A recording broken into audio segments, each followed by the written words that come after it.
You know, there was one time where I was terribly paranoid that my PC did set on fire. Like, I swear there was smoke coming out of it and everything. Hello. But yeah, no, I was just smoking inside, and the intake fan took one of my tokes in and then blew it out the exhaust. Oh god, that'd be so nerve-wracking. Especially if you never figured out what it was. Like, it took a while. I'll say that much. Right, let's see if I...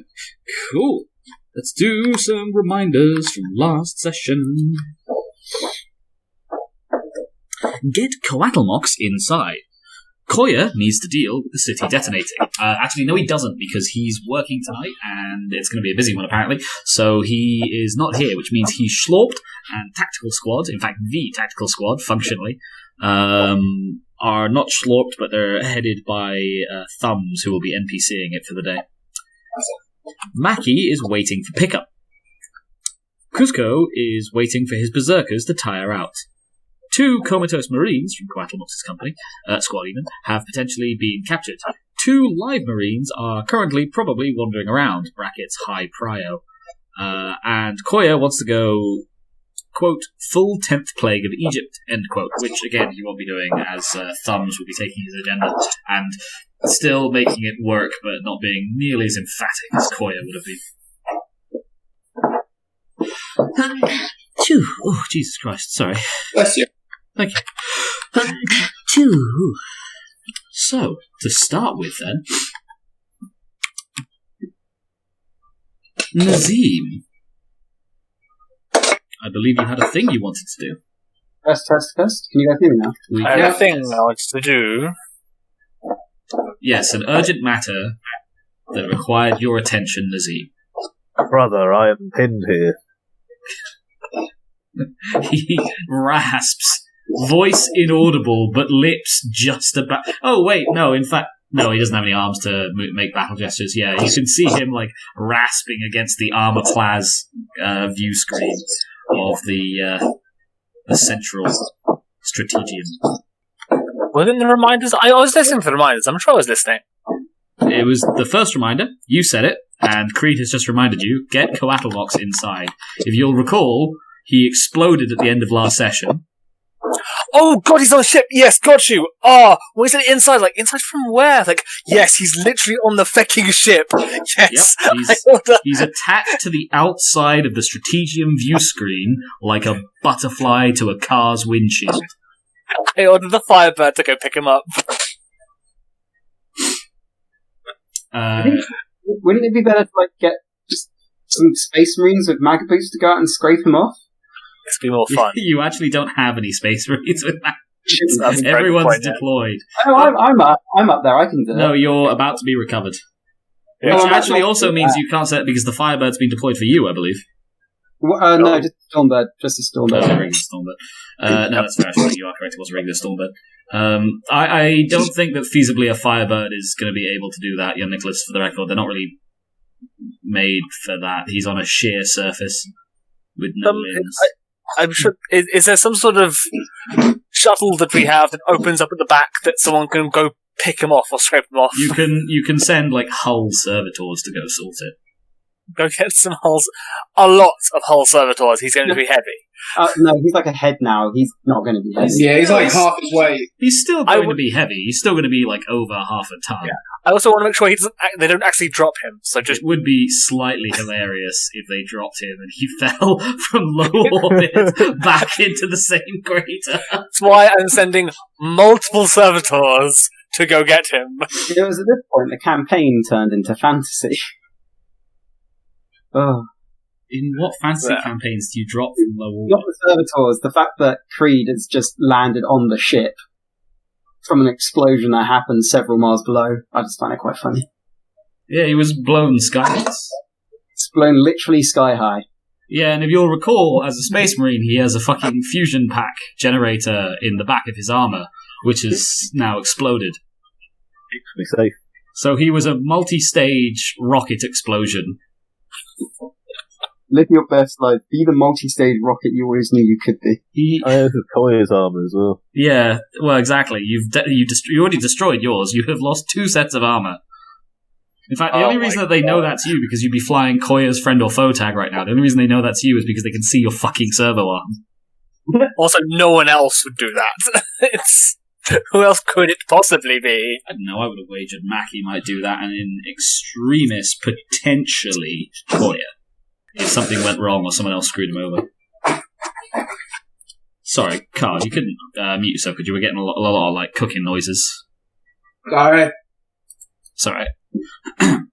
So it takes the better part of perhaps 45 minutes before the hull servitors are able to safely scrape him up and deliver him inside, where he is carted off almost immediately to the Medicaid ward. What do Captain Nazeem? Our Apothecary is still down on the ground, isn't he? He is indeed. We kind of need him down there. We've got any medical servitors to just make sure that Coatlmox is stable? You have medical staff and medical servitors who can keep him stable. They're just not medical experts in space marine physiology in the same way an apothecary is. Yeah. What would you like to be doing, though, Nazeem? You've got, presumably, something happened on the ground in order to the apothecary's up, and then also, potentially, you could be speaking to him for a debriefing. What are we doing? I see. Yeah, let's get a debrief from him. Ask him why his comms went down at some point. Yeah, you find Coatlmox in the Medicaid ward, pumped up on exactly enough painkillers that he literally cannot pretend to be asleep, per a silently issued order. Enough painkillers and stimulants, rather. His armor has been removed, and what's left is mostly a charred corpse. In fact, you know what? Let's check in. Creed, do you want to describe to us what remains of Coatlmox? I imagine, I'm sure I've seen the image somewhere of, a robot skeleton chopped in half, but fine bit dripping. I might be thinking of a picture of the Emperor, quite correct. I don't know what you mean. The Emperor's not at all skeletal right now. He's a beautiful, bronzed man. I think it's a burnt, melty mess. Yeah, burnt, very melty. Pronounced robot eyes, like the Terminator. And he's missing all of his limbs. In fact, a good deal of his hips seem to be gone. You can see bone and black carapace jutting through his burnt, torn skin. You can see circuit plugs where he's going to need heavy augmentation and reparative surgery. Generally, Coatlmox is in an absolutely abysmal state. This is actually the worst you've ever seen him, and you've seen him explode before. I have the biggest grin on my face when I see him, and I clasp him on what is left of his shoulder. Oh, brother, you truly are the bravest among us. Thank you, brother Captain. Hey, you don't think anyone's got any spare limbs? I'm sure we can find some for you. Your servo arm has also been removed for servicing. So, get that what happened down there? Reinstalled as soon as you can, brother Captain. I'll try to talk to the AdMech again, but they're being a bit stubborn. Oh yes, please do not leave me in their care. Why? I thought you were working with them. I'm sorry, you know you prefer to be in my care. Sorry. Hush you, you're down in Zalona. Yeah, exactly. They're the closest thing he's going to get to, replacement arms right now. Carry on. So what happened down there? Oh well, I found an opportunity in a subway system underneath Zaragoza, so I proceeded up to Marotha Metroplexic with a small squad of men. We infiltrated. I suppose I should explain the limb loss first. Initially in the Metroplex, I was struck by a train. Well, what?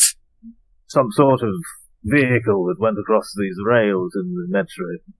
Must have been humongous. Yes, but I bested it in the end. Your detailed knowledge of the briefing environment, the fact that you've been staring at a map of this continent for some time, suggests to you very much immediately, Nazeem, that this means Coatlmox was hit, or at least attempts to have killed, a transcontinental transport vehicle. You would very easily be able to see the size and scope of the thing that must have hit him. It's also news to you that he lost his limbs before the explosion, rather than after or during. So, brother, you lost your limbs before the explosion? Yes, sir. While my flesh was weak, my arm of the mechanicum stayed true. And do pray tell, what was the explosion? I made my way to the aeroplex and found a fuel source. I thought the quickest way to disable it would be to detonate it, but I found no way to do so safely, and was about to be captured. You did well, brother. You did well. Thank you.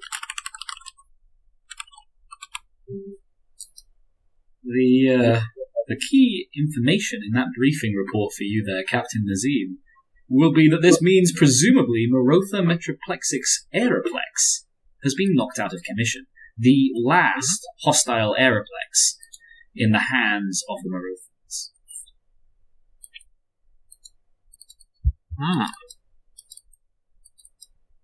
That would imply it could be safe to redeploy the Dreadclaws.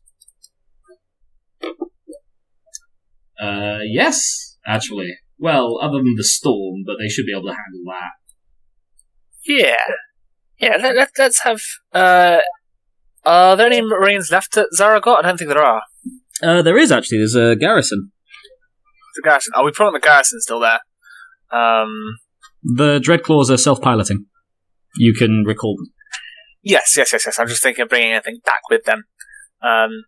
I guess we can deploy and then pull them back again. So, yeah, okay, we'll have them recalled. You issue a series of commands to an aide who begins relaying them back up to the strategian. Good. And then, yes, I shall inform Brother Kuzco that our brother Coatlmox requires his aid once he gets back to the ship. I mean, Kuzco's in the middle of an active war zone at the moment, and as far as you're aware, things are going quite well down there. But it does sound busy. It's just that he knows what's coming, what he's coming back to, that's all. Your aide alerts you, my lord. Brother Lieutenant Macuiltotec has arrived back on the ship, as Ollie, your Stormbird, has just about pulled into dock, and Havoc Squad begins loading out to de-Havoc. Yeah, to de-Havoc. I like that we've got Havoc Squad, we've got the Tactical Squad, and then everyone else is grouped into the murder. Into the murder. Yeah, in fact, it's Havoc Squad, Tactical Squad, Remedial Squad, MISC Command and Support, and the murder. Yeah, because we have standards in the Havoc Squad. I don't have a squad technically. I don't You have had You know one. what you're needed. You had one, they just got kind of like half absorbed into Creed's murder. Can I get, actually 2 standard bearers and say we have standards in my squad? No, we have a single standard bearer for the... Oh yeah, the standard bearer appeared when young Nicholas was Schlorp. Sorry, so young Nicholas, you do have a standard bearer. His name is Hannibal Lecter. Probably would have been funnier if he was called Hannibal Lictor, I guess, but, we're not doing that now. And he is on the bridge with you, or was on the bridge with you. Sorry, carry on. I even named your fucking, your adjutant. I just haven't had a chance to bring that up. His name is Sebastian Zolot. So will that carry on to me, Ewan? To either of you, yourself or the captain, or the brother captain. You would be, you have been alerted that he's currently in the Medicaid ward with, Coatlmox, the, burnt. The crisp. Coatlmox, the crisp. The well done. Oh, the charred. I like the crisp, it alliterates. with Coatlmox the Crisp, who seems to have undergone grievous damage. How grievous could it possibly be? You've seen him explode before. Beam. What was Sebastian again? He's the... I've put it in Discord. He is your Equerry Serf. So he's your, personal non-Astartes assistant. Oh, that little Seb, or whatever I used to call him, Jeb. Oh, wait, no, sorry, yeah, that's Seb. I do apologize. Oh, I suppose he's the Command Squad's communal Equerry Serf. So Seb is in the room, even. There we go. I completely forgot Seb existed. We servitrized him. No, you didn't servitrize him. We just mechanised him a bit. Yeah, mechanized, almost. Well, his brain's still intact. I think the worst thing... It wasn't, though. The worst thing you did to him, in terms of mechanization, because, his body's not really his own, was that you put a las gun in his chest, and I don't think he has control over it. If I recall correctly, it's wired I don't think we've done that yet, because I didn't have a good excuse. Oh, fair enough. So it's just on the to-do list. But it was going to be then not wired up to his control, but instead wired up to Coatlmox's control. Okay. So I guess we can think about redeploying, going for the... I guess we can wait for Thumbs to infiltrate and take down those void shields. You actually have no idea where Thumbs is or what's happening with Thumbs. He and his squad went missing from Zaragoth without reporting in.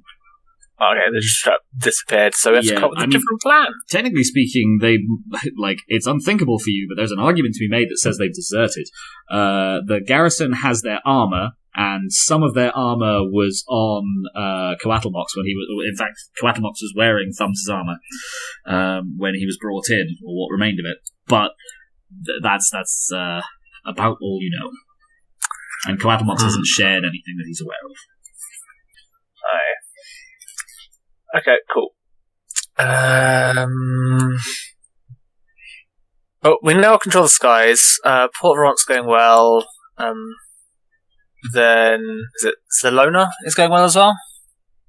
Zelona is going well according to the reports you have. Yeah, Coach, it's perfect. Don't worry, I got this. The reports you have been falsified, but you have no way of knowing that, nor reason to believe it. Technically, I just spoke around the truth. I didn't lie. A lie by omission is still a lie. You trickle-truthing motherfucker. Okay, if you're still thinking, we'll switch over to Mackie. Yes. Hola. Just so you guys are aware, I might have to run off in half an hour or something. Permanently. Until next week. You got something going on? A surprise thing that just happened. It's nothing bad. Oh, okay. Just something I'm aware of happened. Has happened. Cool. What are we doing then, Mackie? Oh, I am going to stride over to wherever I know, wherever Nick is. Well, to wherever Captain of the school captain is. Brother Captain Nazeem is in the Medicaid ward of the Obsidian Heart. Oh, I am going to stride over. I would like to have my Havoc squad with me as well. Okay. What are we doing? Oh, so my Havoc squad are behind me. It looks like I actually might have to run off in 5 minutes. Okay, what are we doing, Ollie? Because this sounds this looks an awful lot like a coup is the thing. No. Which is why I'm asking you for context as to why you're marching 10 heavily armoured soldiers towards your commanding officer. We're not armed. At this point, we've de-armed, I think. I just want my squad. You just got in. Actually, you know what? No, I want to take the guy who was down with me. That's the only guy I need. Alright, Middling Nicholas, sure thing. Middling Nicholas, that's the one. And I'm going to walk over to... I'm going to stride over, I sort of take the helmet off and be de-arming, that sort of thing. Still the armour on. I'm going to go over to Brother Captain and explain the sheer weirdness that I saw down there, and then I'm going to launch into the story about how we encountered either some foul Xenos or even potentially abdominal tech, and how we cleansed the fort of the taint. And I'll explain the duels and the things that happened and just how weird it was. But the area has been successfully purged. With middling Nicholas confirming things intermittently the whole time. Okay, then. You're still kind of like casually disarming yourself and taking your armor off. Like it's a whole process, but you didn't rush. You didn't hesitate to rush over to the Medicaid ward and debrief with the rest of the command squad still on the ship. Seb quietly quails in the background. I have to. What's the word I'm looking for? I'm looking for a word. Not amend. I have to congratulate. That doesn't feel right. Oh, I'll say congratulations. Feels like congratulate. It's not the word I wanted, but it'll do. I must congratulate you, Brother Mackie. You have done very well today, fulfilling both a secondary and third objective, cleansing Xenos and finding tech. Very well.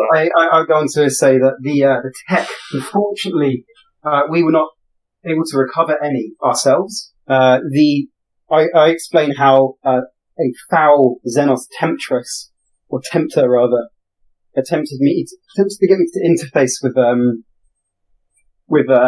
some of the technology that I destroyed and was the facilitator in how we escaped. But the silvery substance in the walls does remain, and it can probably still be accessed by some of our benevolent tech priests. He does ask if Mackie asked if they're still benevolent, right? Why are you asking that? That sounds meta-gamey. I thought I would, so I know that, wait, no, do I know? No, I'm thinking of the campaign from the last campaign. Never mind, I don't ask that question. Fair? Yes. Well, we'll have to see about retrieving that at some point, depending if the AdMech finish having a hissy fit.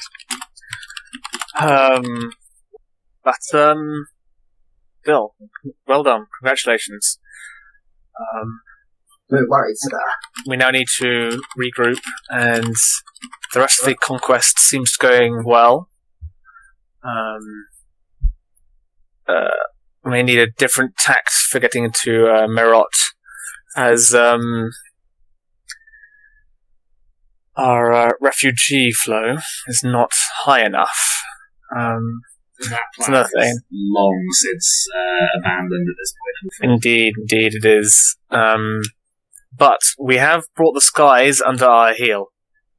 Both major enemy aeroplex have been dealt with, and their orbital cannons, orbital defences, obliterated. So now we must focus our efforts on securing Zalona and making sure that the enemy do not have any sort of flow from Telefulis? Telefulis Desert. Telisho is a city. Yeah, Telefulis Desert, ensuring they have limited resources. I think our next port of call is Port Verona. Or Vorant? Port Vorant, to ensure it's taken, and that our newly found allies, the Horagama? No, it's just the Horin Principality. Thank you. Names are not my thing. I wish this was in character. Horin Principality, ensuring that they will aid us if we need it to take over Marotha.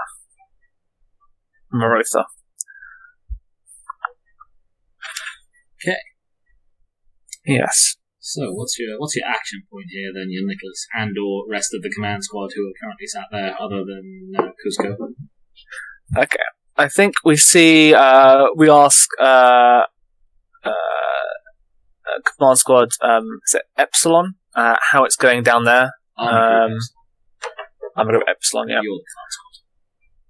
Yep. And also ask the Home Principality how it's going their side. I mean, you're only like an hour or so onwards from the the last point last week where you touched them down and they begun the initial assault, where things were looking in favour. Oh, okay, cool. I'd like to inform the Hoyran Principality what's going on, because I know I just dropped them down, didn't really tell them. So if they... Guys, I'm going to have to head off. But I'm happy to, with my squad to whoever needs it for havoc purposes and cause a little bit of chaos. Alright, we'll slop you. No worries. Sorry for being a surprise. What's the one I'm looking for? Have fun on your day, Ollie. So that's price fake? Shut up, man. Shut up. You fucking transparent. Go, have fun, bye. You have fun, mate. Boop. Alright, Yeah, I like to... Mackie will be played by Cread for the rest of the session. No, I think that'd probably be unfair. Sorry, you're saying this. Yeah, I just want to let the Hoyran Principality what's going on, that there are allies on the other side of the Port Veront, and make sure that they're in contact, either by relay from our ship or some other way. But make sure there's communication going on between the two fronts. Okay, your equerry serf, Sebastian, Seb, nods his head and sort of jots things down as he begins firing off rapid-fire commands relayed back to the Strategium/bridge. I suppose they're separate, actually. It should be a bridge, really.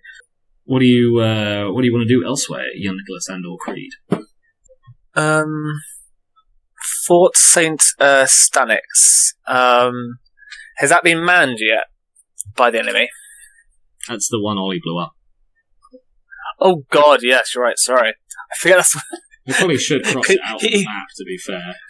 Yeah, I thought he was still over here. But yeah, no, you're right, he was there. Cool. Alright, so that's been blown up. All the places are dead. Salona's doing okay. Port Verant's had its reinforcements. Dreadclaws are still on the way up, I'm assuming? Yeah, you only just issued the instruction for them. Let's go see how the AdMech are doing, fuckers. In person. Yeah. Alright. Let's take Mackie's replacement with me as well. Middling Nicholas. Middling Nicholas, yes. No, golly gee, sir. It's a bad idea.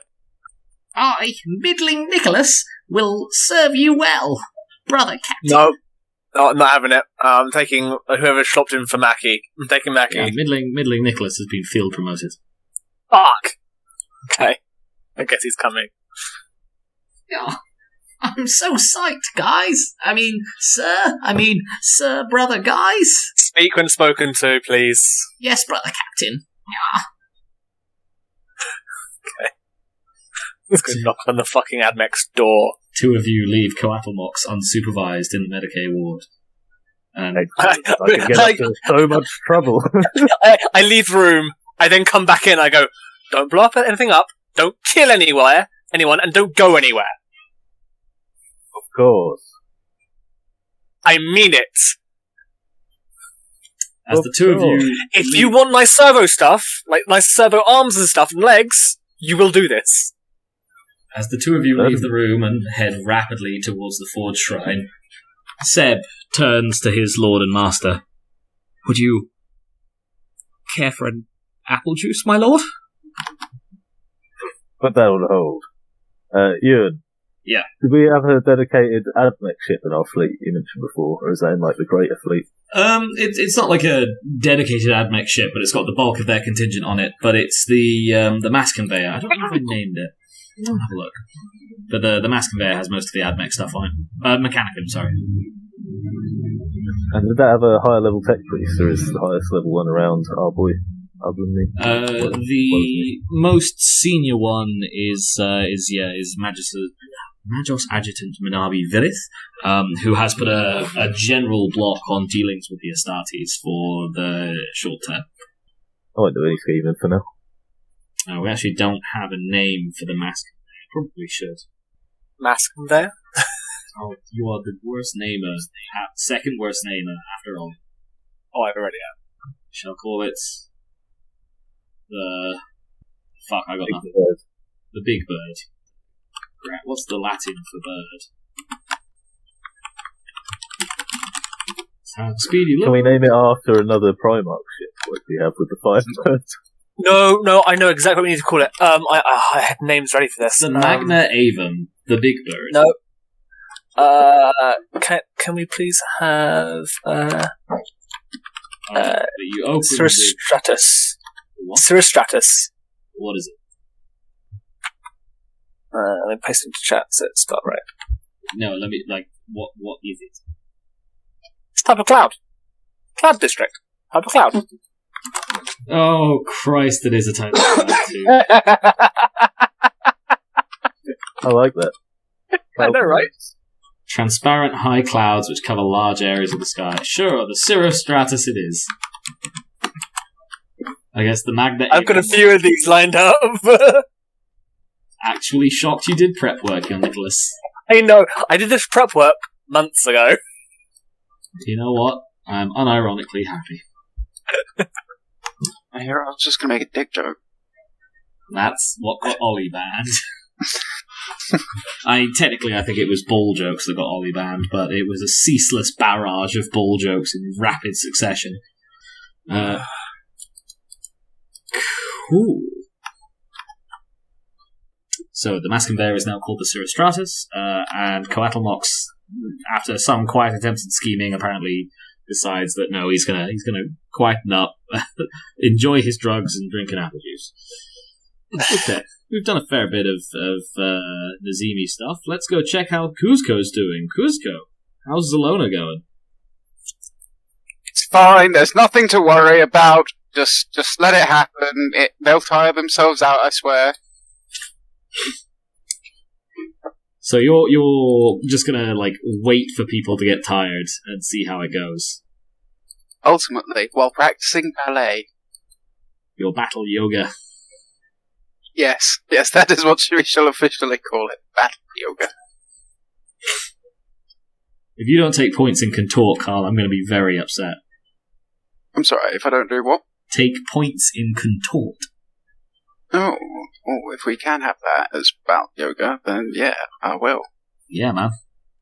Let me see if it's it's a basic. Yeah, it is a basic. 100% battle yoga is part of the curriculum. Fits in with your philosophical bent, too.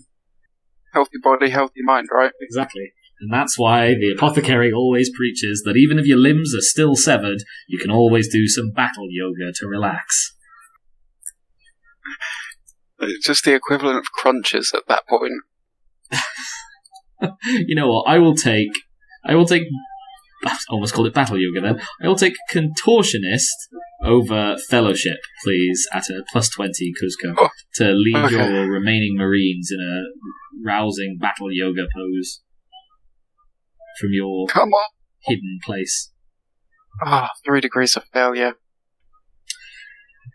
You maintain your battle yoga. Your marines, on the other hand, busy themselves with fortifying the warehouse that you find yourself in the outskirts of Zelona, both against desperate guard units, desperate civilians, and retreating Zelonan army forces, as well as potentially the unthinkable case of a rabid member of the murder finding its way into the warehouse. The evening passes into the morning. The screams never truly stop, nor even really die down, at least not until about midday, when wisps of the vast, sludgy, dark cloud above you start to peel away, revealing a street slick in gore, mess, and skin. Scattered Vox contacts begin to pick up over your network as your marines begin checking in with each other, their battle lust finally subsiding. You have long since deafened yourself to the cries of the army and the local Zelonan troops. Give me a D10, please, Carl. Here we go. 6. Another 6% knocked off the Solienters Sallieters. like 10% left? 11. Oh, 11. I would say they're probably broken at this point. Let's take a morale test for them. What do they roll at? They roll at 40 or under, I want to say. Unless they have a buff for this, which they... I suppose it's close combat. So, yeah, they can roll 50 or under, please. Weapon skill for the Solienters Sallieters. Yeah. They have taken Where was that? horrendously devastating casualties. But they have endured, and one by one, squads begin linking up with Astartes or even your own command, as the other members of your squad covertly let people know broadly where you are. The outskirts of Zalona seem to have given way to a curious quiet. It is unclear whether the Zalonan defenders are, or if or how many there are left. Or do. Well, I believe that, Port Call is effectively taking down the shield generators for the port, so we're going to form up back into appropriate battle squads, or any other form of formation that we can actually muster at this point, and sweep our way in, as direct a route as possible through the city towards the port. Because I'm presuming that the shield generators are within the shielded area. Yes, usually with void shields, I believe. It'd be pretty retarded to have them. Oh yeah, we're gonna power up the shield, but leave the generators undefended. Star Wars style. No, I think you occasionally do it, but it's usually where you have a ludicrously giant shield, and the shield's primary defense is against void attack. But there's not really good. There's a variety of explanations given. There's few that make any sense other than incompetence. So, okay, I will take from Kuzco then. I think that's going to be command over intelligence at... I'm going to give you a minus 15 for the general coordination. General coordination? Hey! Jesus. That'd be 45. Oh, it's 2 points off. No, it's 3 degrees here. No, 2. What brain? 2 degrees. Oh yeah, 2 it's points 3, off. 3 DOS, isn't it? No, I'll be rolling out at 45 with minus 15. Oh yeah, no, you are correct. Yeah, it is 2 DOS. Cool. The bloodlust gone, tired though your troops are, tired, terrified, and other than the Marines, mostly depleted in morale, it's not too difficult for you to form up and begin to push into Zalona's defences. It becomes clear at this point that this is where the defenders are. Mostly they have pulled back to an inner network of defences, their attempted ambush outside the city descending into the chaotic rout of the previous night. The defenders are organised, but they are significantly less numerous than they were. Caught in the dark, and the rain, and the sludge, and forced into isolated small-scale combats, your Marines have been able to use their overwhelming physical and berserk superiority to get an upper handle. And, draped as they are in skins both friendly and hostile, the Astartes still with you are able to begin breaking through the bunkers ringing the outside of Zalona's fortified port. You've been at it for a few hours, most of the morning, when, as Captain Nazeem is on his way down to the Forge Shrine with middling Nicholas in tow, the storm clears up just enough that communication can be steadily re-established, and augury arrays from the Obsidian Heart are able to see just a little bit of what's going on the ground. Captain Nazeem, you get a priority broadcast from the bridge over your helmet. Oh, that's right. Zalona seems to have descended into a bloodbath. The civilians in the outskirts of the city have been butchered. Many of them have fled to deeper areas further in. Furthermore, the Solienters Sallieters have taken heavy casualties, because a lot of the fighting took place outside of the city, even from low orbit, especially as recon flyers and pick casts broadcast in from the rest of the fleet start to come in. You can actually see the level of devastation that took place in the battle just outside of southwestern Zelona. Kuzco's troops are currently making progress in the attack on the docks, but it's a bloodbath down there. What do? Okay. Can I contact Brother Kuzco? The bridge patches you through almost immediately. Kuzco, you receive a priority call on your helmet. The Voxcaster telling you that you're being commed by Brother Captain Nazeem, even as your Marines begin breaking through the outer layer of defensive bunkers, the Solienters Sallieters in tow, tiredly breaching and clearing as best they can. Oh, the temptation to be all like, sorry, it's broken. It would not work, trust me. And then just turn it off. Yeah, I'll answer. Brother.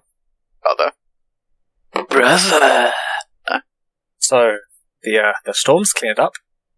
Indeed it has, brother. Do you want to give me a report on the situation? Currently progressing through Zelona. Greater defences than expected encountered. And the population? Unknown. A series of images of the butchery in southwestern Zelona begin to play over your internal helmet comms there, Kuzco. So, to clarify, that's like straight to me from my troops, or like is that broadcast to you from the Obsidian Heart via Brother Captain Nazeem? You can see from the like zoom level of the shots that even low res though they are, they've very clearly been taken from high orbit. Okay. Presumably I one wasn't of sure your if it was like personal cam.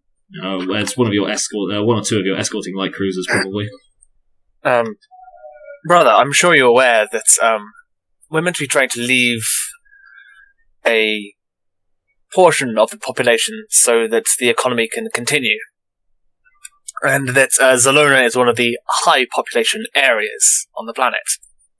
Brother Captain, if they engage in combat with us, they are the enemies, and enemies must be put to death.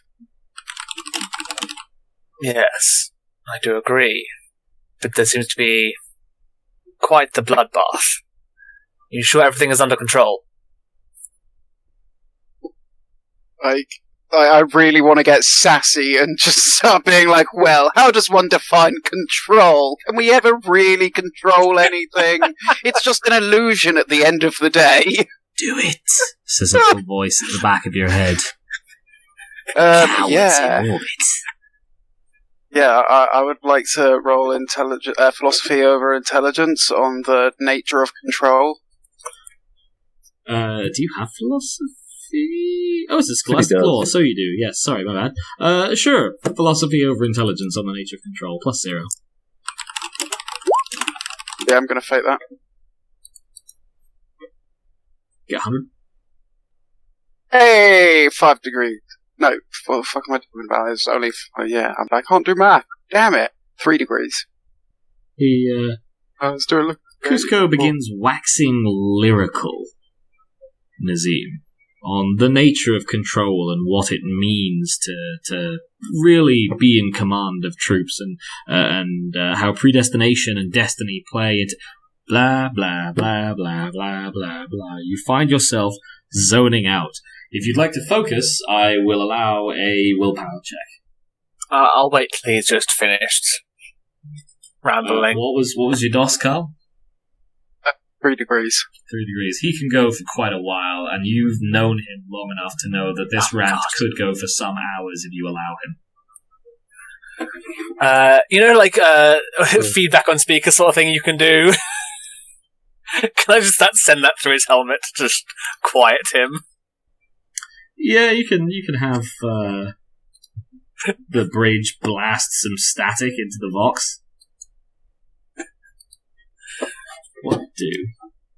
Sorry, my bad. From Kuzco's perspective, you've been talking for some minutes when suddenly you get just piercing static. Actually, we should really let you buy blather at some point, Kuzco, because arguably that should have been it. But yeah, Karen. I'm going to knowingly, understand what this is, but be like, oh no, my comms are broken, I'm turning them off now. Boop. I'd like to... can I get in direct contact with the rest of his squad? You, now that the storm has eased up, you actually can, unfortunately. Unless Kuzco, who would be aware that you can, is speedy enough in having everyone in his company remove their helmets.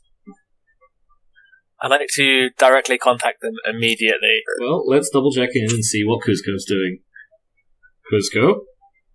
I'm just gonna order my troops to push on with the assault and ignore outside interference. Okay, I think that's entirely fair. What I will do is I will allow young Nicholas to roll command, and we'll see if he can override you with importance. I've also thought up a scheme if we want to add more to young Nick's plate at any point. That sounds hilarious. What? Thanks, Cread. Thanks. Very helpful friend. Indeed. So, young Nicholas, I will take a command roll at plus 20. Let's see. Good enough. Oh, you're fucking with me right now. I'm preparing a symbol. What did you get? It's just basic, so fellowship 20. I am 1 off. You know what? Fuck it. I'm gonna come on. I'm gonna fate it. Get 100. Get 100. Get 100. He got 100. No. Okay. We're not allowed any double fates, are we, We anymore? are not. You cannot fate the 100. Yeah. As I'm afraid, you can't get into contact with anyone down there. It's as though everything suddenly went dark. You can see from orbit that they're definitely all still down there, but all of the Marines just are not responding to you, and very rapidly the Imperial Army troops that are with them go dark too. Oh Jesus! Okay.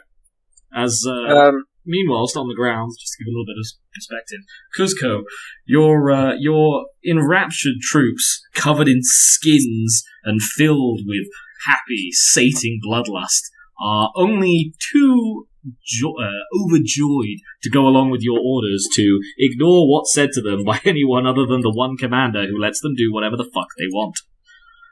They're having I am so getting revoted. Meaning, they're so zealous about this that they're fairly quickly able to spread it to the rest of the troops, blackmailing them into damaging their Vox units so that they won't be able to contact command. When we do orbital bombardments, is a warning that goes out to friendly units in the area? There's going to be a broken arrow situation. I don't know what that means, I'm afraid. You can warn friendly troops, but it's not automatic. Okay. I can't tell if they literally can't hear me or if they're just ignoring me, right? Yeah, you can't. I can't tell, okay. In which case, I'm going to inform all troop carriers, all aircraft, anything transport-wise, to disregard any orders coming from the was it Army Group Delta and Brother Apothecary Kuzco. And Brother Kuzco's units and related reinforcements. Just ignore anything. Doesn't Kuzco have almost the majority of the Legion? Or the majority? He does, yes. Yeah, he has all the tanks, doesn't he, unfortunately. But he won't get any aircraft. Huh? I mean, Astartes. We had all the Astartes as well. Yeah. Most of them, or at least close to half, I think. Yeah. Fuck's sake. Yeah, you left, I want to say, 3 in the garrison at Zaragoth. 10 more are in Thumbs' squad. 10 were in Midling Nicholas's squad. and 4 were left over in Coatlmox's squad, who are currently still in Morotha. I certainly should have reported that. Dreadclaws are still on the way back. They're not up yet. The Dreadclaw, I mean, it's been like 20 minutes at this point, so you could say the Dreadclaws are probably arriving. They just had to do like basic takeoff prep and then jet back through the clouds. Okay.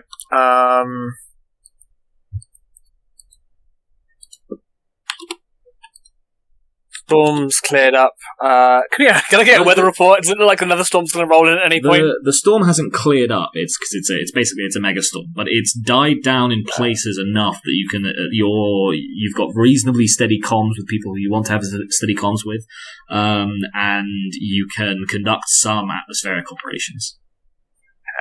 It would still completely fuck any kind of precision orbital bombardment at the moment. Yeah, that's fair enough. I'm going to, because fell faster. I'm gonna leave. What's his name, brother? Mackie's replacement. Middling Nicholas. Meddling Nicholas. Or is it Meddling Nicholas? Meddling Nicholas. Him and Brother Coatlmox on the ship, in charge. What? You're putting me on a ship? No, you're staying up here to oversee the battle while you wait for limbs. Sure. But we'll move you to the command bridge, basically. I'm fine in medbay for now. Don't worry about it. Yeah, okay. We'll make sure you're in direct contact with the bridge at all times. Sure, yeah. It's quite Doesn't important. sound good. Yeah. Well, for you. I For me, it start my sounds great. scheming now. I'm leaving you and Middling Nicholas in joint command. Neither outrank the other. Middling Nicholas as an NPC will, I'm afraid, by default. Yes, I know, but for formality's sake. Okay.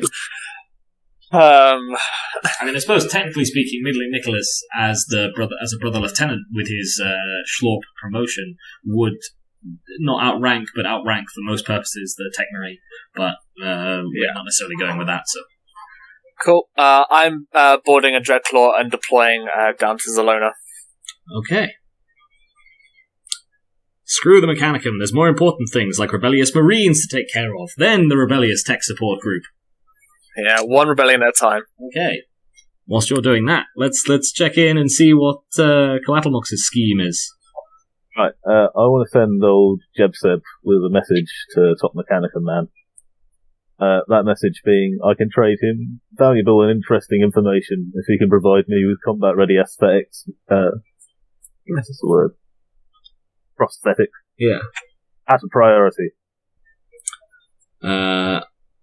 I don't think they really trust you right now. They do have footage of you breaking into his office. Oh? Probably wants to come and see me anyway, right? That is a valid point. You send Seb off. He looks a little bit nervous and... My lord, might I note a query? What? What's to stop them from simply killing me and then coming over here and capturing yourself? Get my servo arm reinstalled before you go. I'm afraid it was sent to the Mechanicum for repairs, my lord. Ruh-roh. Well, then my laser eyes will have to do. He nods. Yes, my lord. And ducks out of the room. You're literally a fucking turret right now. It's 20 minutes before the Mechanicum arrive. No sign of Seb behind them. What did you do with Seb? As Majos Adjutant Minabi Virith, flanked by 2, no 4, no 6, no 8 fearsome Skitari, bolts into Brother the room. Majos, I have an urgent message. I believe your passphrase is not up to scratch. Are you sure it's following all the doctrines? The Majos screeches in your face. You! You broke into my office. Well, certainly wasn't a break-in. As I told you, I believe your passphrase is not up to scratch. You inwa. Alright, so you're going to try and bluff this. Yes. This is a military vessel. Surely it should be more complicated than that. A few simple guesses here and there should have been enough to test it, not break it. I will take deceive over fellowship at a -30, please. Come on, Creed. Come on. Oh, Don't a get 4 one. or under. Oh, That's I'm not afraid, a I guess. Oh, 4%. don't fate it. Oh, Come on. 98 down to 11. 1 degree of failure. That's not fair. Can't get it close enough, The Brush it under the rug. the Magos looks at you and snarls from beneath his mecha-tentacled mouth. Look at you. Limbless, fleshy, so pathetic. Yes, on that subject, I'd like you to install some new combat-ready prosthetics upon me immediately. He leans in. Oh, I'll see that we install prosthetics, Outlander. I'll see that you get the finest vat-grown organic, weak, fleshy limbs available. Take mechanical ones, actually. I do have some information if you're interested. Oh no. No, I think we'll grow you some. And they'll be perfect. Close as this man to me.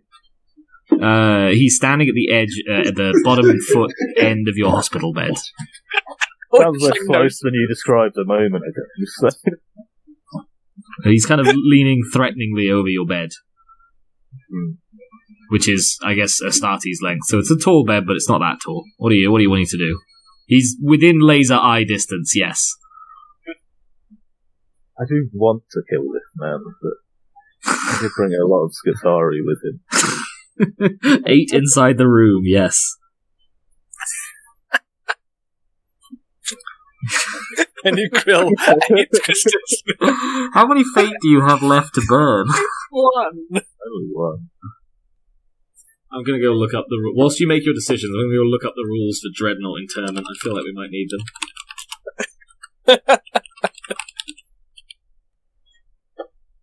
Fucking blank. We certainly struggle enough to prevent any surgery. I'm not too concerned about that.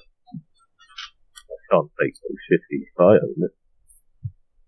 Unless we rob them from our president, I was considering that as a backup if our medic came back. Right, here we go. Right, so battle, page 110. What do you want to do, Creed? And or what does everyone else want to advise Creed to do? How's Coatlmox gonna make it through this one, gang?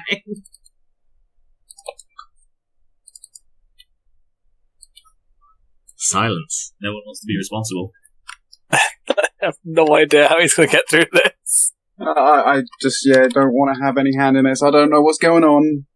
It's a Creed plan. It'll either go really well or really bad. But I don't touch it. What skills do I possibly have? I will say this. You could get through this by just not killing him. Well, that is part of the plan, but I need something else as on top of not killing him. Have you ever heard of the phrase, revenge is a dish best served cold? I'm not going for revenge at the moment. It's more survivability. Did you lobotomize him? With your laser eyes? He's not dead. He's alive. That's still assaulting, and also still a very precision shot to make with your lasers. And on top of that, assumes that his brain is within his head, which, especially for an admech, is not necessarily true. True. I didn't say he had to target the head. Also, I didn't say it was a good plan. I just say it's an option. Also, if all you can provide is bio, then I shall go limbless for the time being. But my offer to exchange information for better negotiations still stands. The Magos adjutant folds his arms. What information could you possibly have, spy? Information on potentially ancient Imperial tech, potentially Xenotech, and where to find it. Information on where an anti-orbital station might be. That information is the property of the Mechanicum by the terms of the Treaty of Olympus Mons. Yes, and mechanical limbs are my right as a Techmarine. Your right? Your rights ended the day you betrayed your oaths of loyalty to the Mechanicum. Hang on, if he's technically Mechanicum and they fuck each other over all the time, then I mean, like... That's very loose. I think you'll find I was quite within expected parameters. Given your concourse and lack of compliance. Oh, concourse, nice. I don't even know what it means. What are you trying to convince him of here? Just that, we can be more buddy-buddy here. Maybe we're both arseholes. You did break into his office for, no conceivable reason.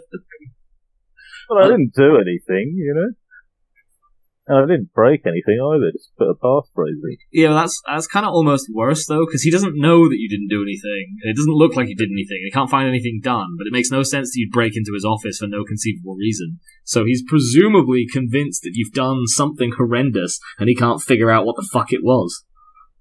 It reminds me of, okay, this is going to be a bit of pace, but there's a Dane Cook sketch, terrible comedian, but he's got bits and pieces. Anyway, he talks about breaking into people's houses and then just leaving them things like a lava lamp on the table, so that when the family gets home, they don't think anything's wrong. It's like, honey, when did we get a lava lamp? What are you talking about? We don't have one. Then why is one on the table? Then just causing mass confusion. I mean, fair. Basically just trolling. Okay. In that case, it doesn't sound like you're in a great spot with this, Coatlmox.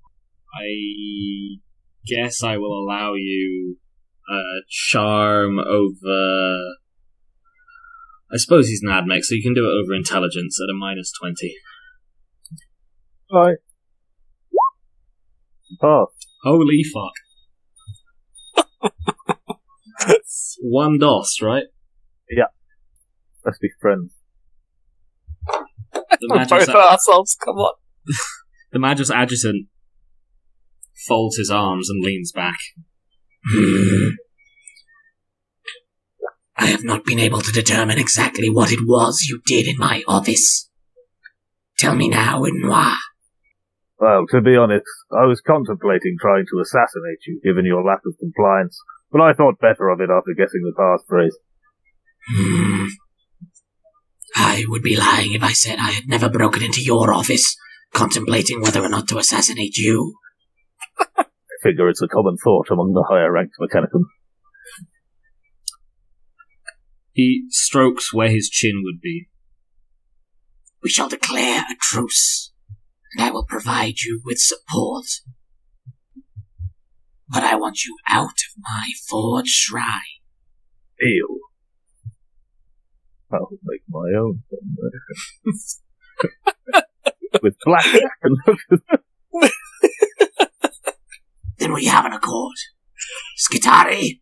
He snaps two tentacled mechadendrites that pass for fingers, and his escort begin herding him out of the room.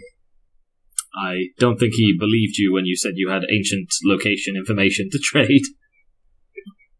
I'll just save it for later. Cool.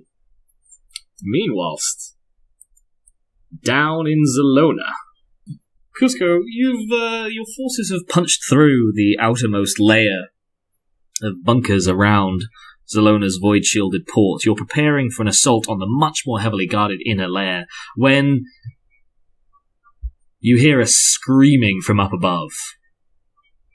Not of metal, not of man, but of machine.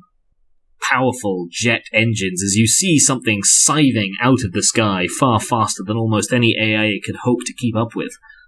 Landing in the rubble just to the rear of your lines, perhaps 500-600 meters away. An Imperial Dreadclaw. And you know with utmost certainty exactly who's on board. What do? I would like to use this opportunity to encourage my troops to push harder. because now Command is watching them. Those pesky fuckers just constantly trying to, micromanage and, screw over your day. No one likes those people.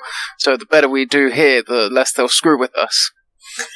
You're gonna lean into it. Okay, I dig it. Laissez-faire Kuzco, desperately scheming against people. I guess that is a thing you've done though. Cool. I'll take command over fellowship, please, at a +10. Oh, yeah! I mean, it's only a degree, but still, oh yeah! Yes, concerned that this may be their last taste of freedom before command reasserts thorough control, your marines redouble themselves, rallying the Solienters Sallieters and sending them once more at the breach. Call me odds or evens, please, Carl. No, evens. Evens? Hey, what? Cool, I'll take a D3, please.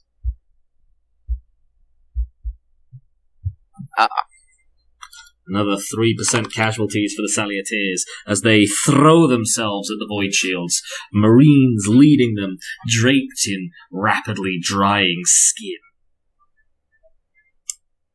Captain Nazeem, was it just you and the Dreadclaw? Yeah. Do they return? Did you say like a command comes down and they return them, sort of thing? Yeah. They can return if you want them to, and sometimes if you don't want them to.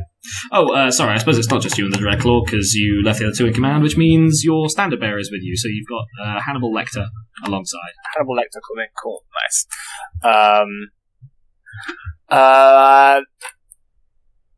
Very personally, quite clearly, a little pissed off, stride towards Brother Kuzco. Yeah, you can see from his armor, you're close enough that the friend or foe targeting's engaged, you know exactly where he stood. Brother Lecter stands behind you, marching in grim silence. Kuzco, have you let the rest of your squad go off, Kuzco, or are they stood still, or are they at least still stood with you? Yeah, no, I thought we were all just, pushing in the fray. Oh, all of you, so you've gone off as well. I mean, I'm standing, behind, but that sort of, I'm with you, but not with you, sort of distance. Okay, cool. So the rest of your squad's gone off then, and you're, at the rear of the front lines, but you're still at the front lines. So it takes you longer than it should do in that case, Brother Captain Nazeem, to catch up to Kuzco, as he seems to be pushing forwards slowly-ish, but just keeping just behind the front lines as the rest of the Marines and their attached army troopers surge towards Zelona's final redoubt. By the time you catch up with him, the rest of his forces, what remains of Army Group Delta, as well as his attached Marine contingent, are thoroughly committed. You find him in the middle of a fairly ritzy shopping centre, inside somewhere drenched in gore and blood, just casually walking, perhaps 20, 30 metres behind the pace of battle as it moves forwards. What do? I'll call out to him. Brother Kuzco! Do I genuinely hear this over the sound of battle? Yes, he's got a loud hailer on his helmet and took no chances. You note that he omitted your badge of rank. I'm gonna stand to attention, salute. Greetings, Brother Captain. Am I within 5 feet of him? 5 meters, sorry? Yeah, I would say. I like to use reading on him. Fettered, of course. Eyes just drilling into him, and yeah, so... You have your helmet on? You do have your helmet on. Okay, then, well, I can't see the eyes, He can narrow his eye slits at you, though. We said everyone gets anime eye slits. I mean, yeah, but, the intensity of the eyes themselves. That's true. What page is it, Nicholas? PDF is 194, page is 193. 194, let's go take a look. Basically, the 3 strongest emotions he is feeling, or experiencing right now. Yeah, sorry, my book's just being a bit slow. Yeah, I'm just filled with smugness. Gonna get that out there. Filled with smugness. Okay. Anything else going on? motion-wise? By the way, like what I'm saying now, you don't know yet. I just want to clarify. Yeah, this. Okay. he hasn't. Oh wait, he I've hasn't still got to done roll yet. for it. Yeah, Yeah. you haven't rolled for it yet. Yeah, but like preemptively, like there's smugness, a slight bit of concern, though you don't necessarily know what if you do find it out. And well, you said 3, didn't you? Ooh. Let's go with entertainment. Okay. Reading, cool, got it. So I've actually had a look at the psychic powers, or I did a couple of weeks ago, and if I recall, Fetid actually isn't psi rating 1, it's up to half your psi rating, rounded. I think Exactly. down. Sorry, it's rounded down, is it, I believe, or is it up? I think it's down. Down, yeah, either way, it's between 1 and 3, so it doesn't matter. In fact, I can do 1, and I can get a plus to my roll, so. Alright, so declare psi rating and cast. So rating 1, Psi rating 1, Fetid, cast. that's a success. Cool. In that case, you say 1 success. Mm-hmm.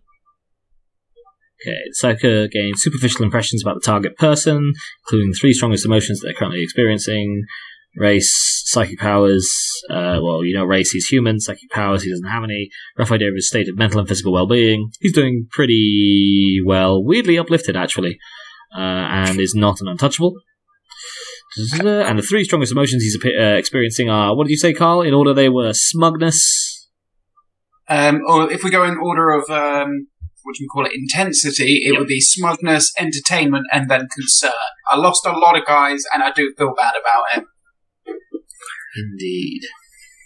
Okay. That's going to make him more pissed off.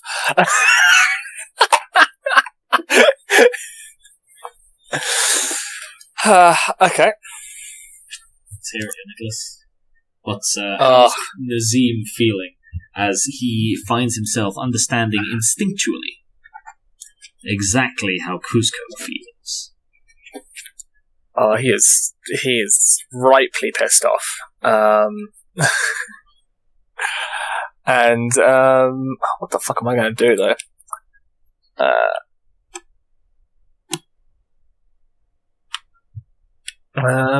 Did you not plan? I was pissed I was going to come storm out here and just you deck him into the fucking floor, but I'm not sure that's very... It's probably not, but I would say I would like something that you're going to do in the next minute or so. That's fair enough. It's fuck it, why not? I'm going to hit me. Yeah, just in front of the troops. Yeah. In front of what troops? It's only Hannibal Lecter there. Yeah. Oh, I'm the only. I thought there were other dudes within the area. No, I'm going you're to right at the rear of the battle lines. I shall fetid Might of Heroes as well. Okay, it's just a little bit down, isn't it? Yeah. Oh, I've only got Might of Ancients. Is it different? Might of Heroes, 197. It's Blood Angels. It's one of the 3 psychic powers. Oh, okay, yeah, I got it. Yeah.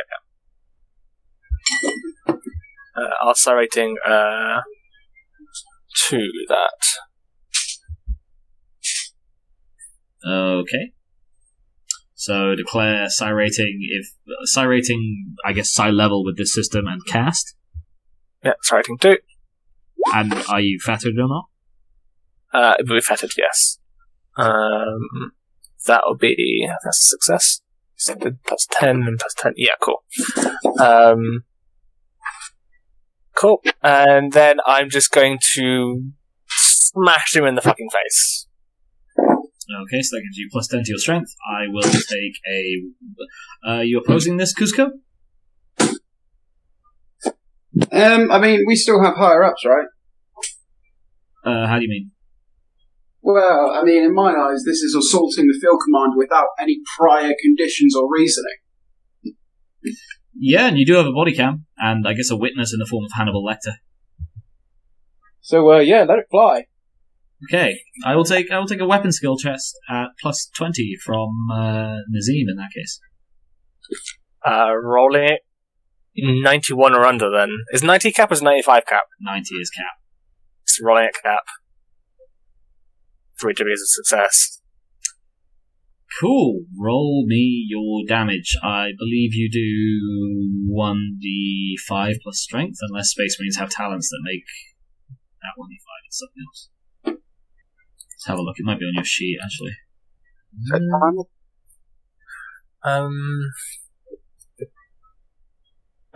Technically that was...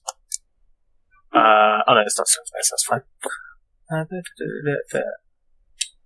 don't know, I can't see anything specific, so I'm just going to assume no. Unless weapons and talents. We have Unarmed Master, so anyone know what Unarmed Master does off the bat?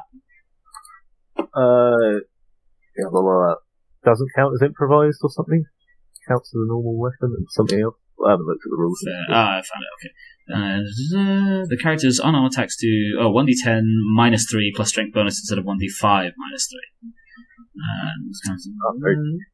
3. Okay, cool. So, in that case, you are on 1d10 minus 3 plus your strength bonus, which is at an additional plus 10. Plus... No, the strength bonus is at plus 10. Yeah. So sorry, the strength characteristic is a plus 10, the strength bonus is a plus 1. Yes, yeah. Of course, that was plus 2. Oh, the bonus gets doubled by unnatural strength. It's true. Same for toughness. Oh, okay, so that's an extra 2 then, so that will be... actually, wait, double the 5 to 10, so it's plus... Then we minus 3, so it's plus 7 instead, so it's an extra 5 onto that, so that's 14 damage. Cool, 14 damage to the... Where do you hit him? 69. I mean, we'll say you hit him square in the chest, I guess, even though a 69 is probably a leg or an arm. 14 damage, pen 0. Do you take any damage, Kuzco? To the chest. Carl? Sorry, did you not hear me? Am I muted? No, you were muted, I think. Oh, sorry, I missed. No, I don't take any damage. Okay, how close were you to taking damage? 6 points off if it was 14 into the chest. Fair, yeah. No, that hit you with, 14 damage. That is slightly above the peak damage of a non-critical lasgun shot. That was one hell of a punch. However, you are wearing power armor, and you are a Space Marine beneath that. So, all it really does is stagger you back a bare step or so. Hannibal Lecter moves to zoom between the two of you, putting his arms out to either side, holding the standard between you. He remains, as always, silent. What do, gents? I just salute and then return to my command. Helmet, brother. Are you going to take that, Nazeem? Such disrespect. Helmet, now. I mean, like that, if I'm being technical, doesn't actually account for anything, just saying helmet now. Give me your helmet now. During the middle of combat, that is just most certainly reckless disregard for the safety of a Marine. You scared of a few bullets? I'm not stupid. He's implying you are. How dare he? I'm not the sort of person that would come down to an unknown planet without armor, let alone enter a combat zone. For all I can see, you're hiding at the back of the battle zone. Helmet. You're the now. one that summoned me here, brother captain. And you're the one that decides you don't need to answer to any comms channels. Now, helmet. If you're not going to use them, you don't need them. Give me your comms. Technically, they're wired into the whole suit. I'm But sure that's you need a out helmet. Don't you? I think Is that we've right? been having it as you do need a helmet. I think you can technically get like an earpiece or something. We've been having it as you need to have a helmet on because fuck helmet display. What are we doing, Carl? Your captain is demanding your helmet. And from the tone of his voice, seems fairly close to relieving you of more than just your command, if not subdued or mollified. Let me check the. I would like to roll Principia Bellicosa to see the precedent of such things, middle of combat, without viable reason. Are you trained in it? Common law. Yeah, okay. I will take Principia Bellicosa plus at a +0 for intelligence. I'm a faith. Go on. Get 100. Hey, 2 degrees of success. 2 degrees of success. Yeah, there's really nothing in the Principia Bellicosa that covers it. To be fair, there's nothing that like explicitly forbids it. It's just not really something that comes up. Are there any rules for like claiming insanity against the Terror Brother Captain? Like, yeah, there's rules for relieving a superior command if they've shown excessive cowardice or mental instability. I'd assume that I'm allowed to discipline the Marines as I see fit for cutting off communications when I was talking to him. Yes, that would 100% be insubordination. Yeah, so it's not going to be hard. What are we doing here, Nicholas? I need a decision in the next 30 seconds. I'm waiting for the helmet. He seems to be fairly clearly not giving you the helmet, and is at this point actively ignoring you. Carl, please feel free to correct me if I'm wrong. Oh yeah, no, I told him effectively, get an active warrant to decommission me from my station, because I'm not being stupid enough as to remove my helmet in the middle of a battle. Very well. Brother, I'm relieving you of your command. You may return to the ship and stay there until ordered otherwise by me. Wonderful. Yeah, so is there anything as an apothecary that effectively, as Chris said, the equivalent of an insanity check? And I don't mean like insanity rule check, I mean as in just being like, yo, this guy isn't fit for duty. It would usually fall to a ship doctor on like a pirate ship, I think. Relieving your superior officer of command is basically a thing that's done in extremis and is usually judged after the fact. Because by definition, almost no superior officer, like unless they've been struck dumb, they usually won't agree with being declared unfit for duty. So you could say, yeah, I'm the apothecary, and I say he was totally in the wrong. But you then need to like actively prove that he was afterwards, or otherwise cover up that he wasn't. Wonderful. I would like to, over my Vox network, inform the troops that I am being relieved of my command and to watch out, as the obvious command doesn't necessarily have their interests at heart. They better watch their backs. Oh dear.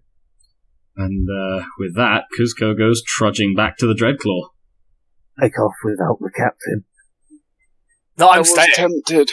I'm staying. Ah. So I'm in command on the ship. Okay, do the old swapperoo on the map.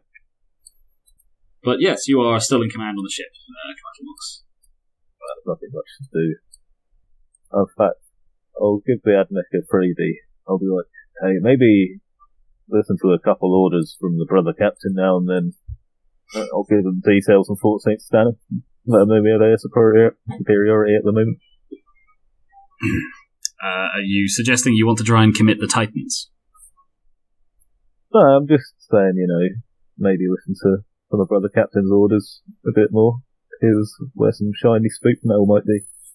They give you a non-committal message back and inform you that yeah, they'll totally look into your shiny silver metals. Fucking damn. Cool. Okay. So, Nazeem, I suppose. What do you want to do at Zelona? The assault's already arguably somewhat out of your hands. It's this bloody-minded death march on the docks. Purely because obviously certain someone's got everyone riled up. My boys now. I would try to just make sure they're directed towards the docks, and try to get them just on the front lines and just wade forwards through everything. Okay, so you're going to try and redeem your reputation by leading from the front. Okay, I will take a weapon skill test, please. Okay. I guess command over weapon skill, technically, but you're trained, so... Yeah, cool. I don't think extra, so... That'll be 3 degrees of success. 3 degrees of success. What's your weapon again? I have... What do I... Is it a force sword? I think it's a force sword. Astartes force sword, yeah. Yeah, so between your force sword in one hand and the company banner, ably carried by Hannibal Lecter. I have so many fucking things to complain about. You just get in. I did just get in, but I've been listening the entire time. You sounded like an angry teacher or something there. Look, Funnily enough, I was quoting Big Papa E. fine. So, you wade into combat, your standard bearer behind you, and the Marines around you howling out what is rapidly becoming the battle cry of the company, and maybe one day the Legion. Skins for the Emperor. I don't know why they're Admex, Mechanicum. Skins for the Emperor. I'd like to proceed with the Marines that are nearest to me. Use Inspire. I think they need to be more inspired, young Nicholas. I think, if anything, they need to be less. I am trying to claw back some modicum of... So, usually prowess. I would 100% let you inspire your own troops. I would say that's entirely valid. As you got 100 earlier on failing to command them, I don't think you're It's eligible. a psychic power. Oh, I thought you were using the special use of command. No, I'm using the psychic power too. What page is it? Page 190, PDF 191. It'll go real bad for you if you miraculously get some sort of perils. Well, it's going to go real bad for you if Why? you just fire it, because, like, again, if they're in combat, they'll presumably be inspired to be more kill crazy, given they're already screaming skins for the Emperor. You can start screaming. Yeah, overcome the effects of pinning and gain a plus 10 resistance against fear. I think Benji is... also, the range is only 5 meters times PR, and this is a whole battlefront.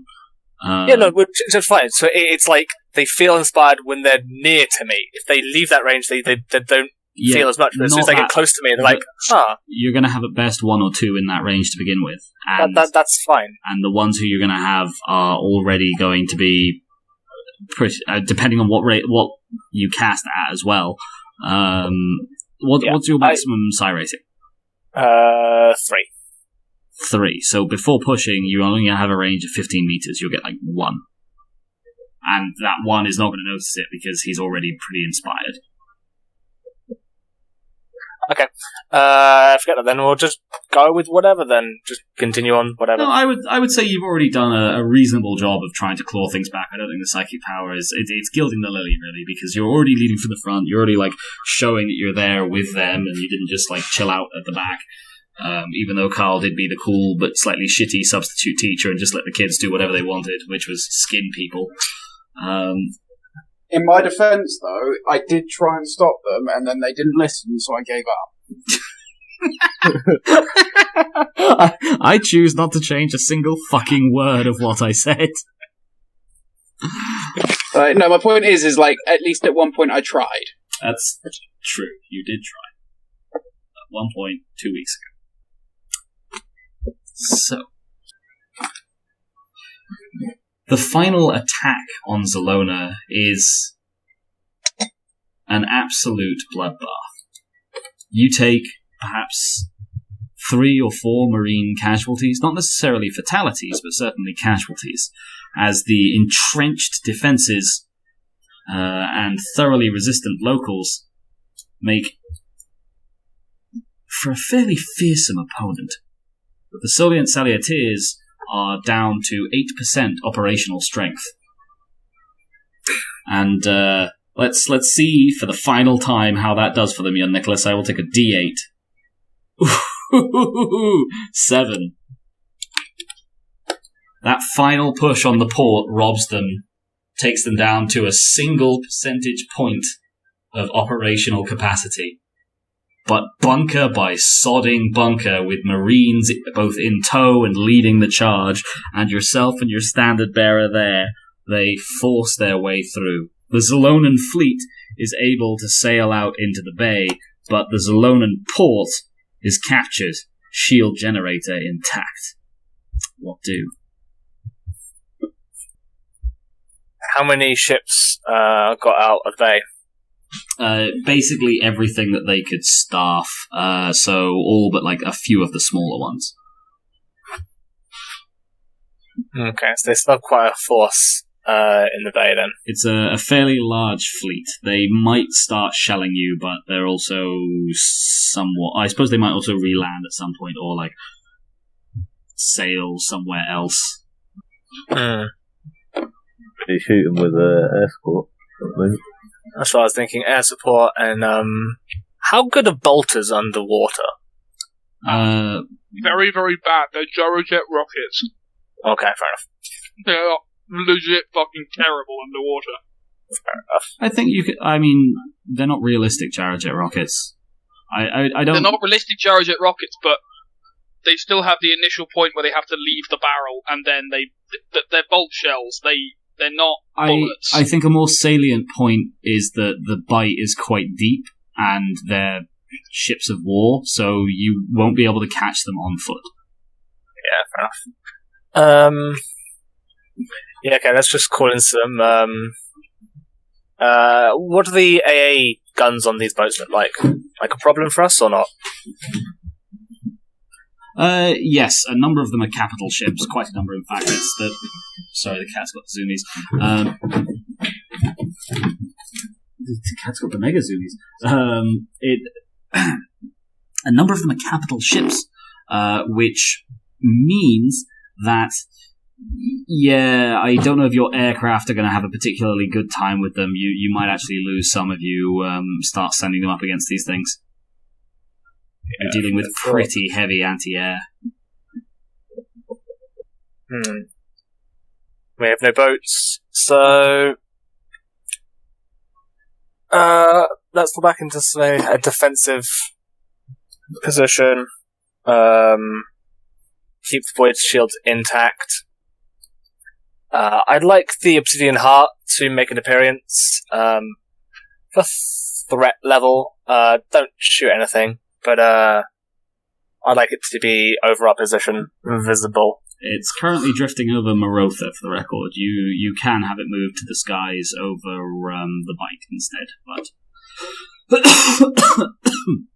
Oh, sorry. Yeah, I don't think, because I don't know what Coayah is planning, I'll like to bring it over here. I'd like to lessen the amount of marine deaths that could possibly happen. I don't even know if he's alive.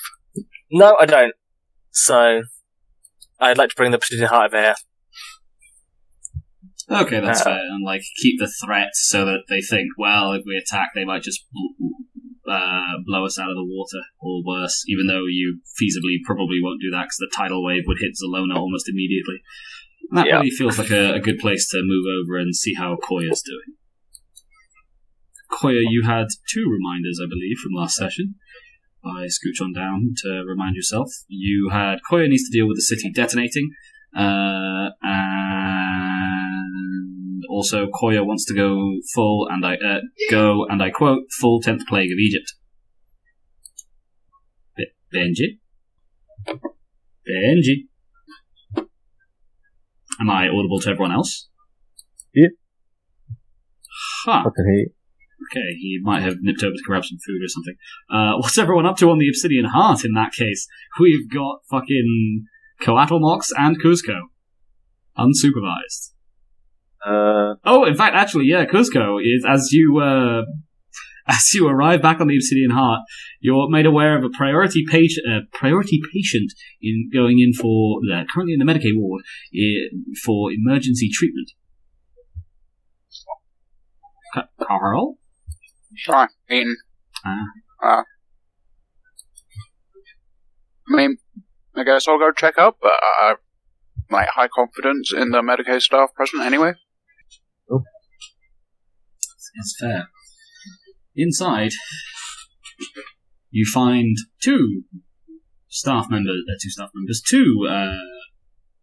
notable people in for treatment. One is naturally Coatlmox, who looks significantly worse for wear than the last time you've seen him. His servo arm's been dismounted, he's lost a lot of his hips, he's obviously thoroughly medicated and has several command servitors arrayed around him to maintain contact with the bridge. And then several beds over in a human-sized bed is the brutalized form of Seb, who seems to have been thoroughly shot and or stabbed. We get a note to the surgeons on that one. Install lasgun. Run it by the Mechanicum. Oh, and tell them to check the body cam footage of Havoc Squad. For all the proof they need of my shiny metals and orbital defense. It's probably just going to piss them off, for the record. Why did you say that? Did they get their info? Well, you were going to show them there was a bunch of stuff down there that they had the legal rights to, and then you blew it all up. Better than not knowing about it, right? Depends on your point of view, but sure. And I didn't blow it up. I don't think they were threatened with it. I don't think they're that discriminating, honestly.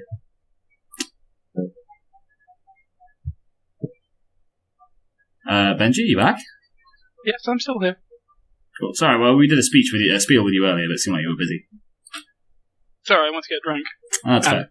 Hug my wife. I was just asking you if you wanted to do anything. Yes, I was just waiting for you to finish up the rest of the story with everyone else. No, I mean, we did finish off, but apparently it was just slightly inconveniently timed as we did it when you were getting it. Clearly.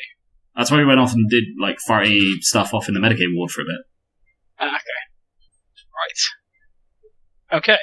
So, I mean, you know what my plans are anyway. I vaguely recall them, but I'm afraid I've, multi. So I have located the. I've located the position of local government, which I notice is too heavily defended. So, with the rest of my squad, I'm going to attempt to find a Vox broadcast station, whereby, when the power goes down, I will be able to jury-rig a small generator, and/or I send this out before the power goes down, basically broadcasting across the place that when it goes down, surrender now, and we won't kill you. Okay. I mean, I think you sent your guys out to take down a power plant. You have no guarantee that it'll be, the correct power plant for everything, just that they were going to try and hit, one of the larger ones, and hopefully that will cause some blackouts. Well, it's one of those ones where I presume the power plants are quite intertwined with this place, and void shields take a lot. Oh yeah, no, absolutely. You'll definitely cause some damage, but you're not going to knock out a primary power plant and that screws everything. It'd be you cause a series of rolling blackouts, which probably take down at least one or two of the void shields. Yeah, but equally that's enough to start blasting people from orbit, and they probably don't want that to happen. Yes, definitely. I just wanted to make it clear, double check that you knew what effect you were going to get. Cool. Yeah. Okay, so a Vox station. Well, they've got relatively,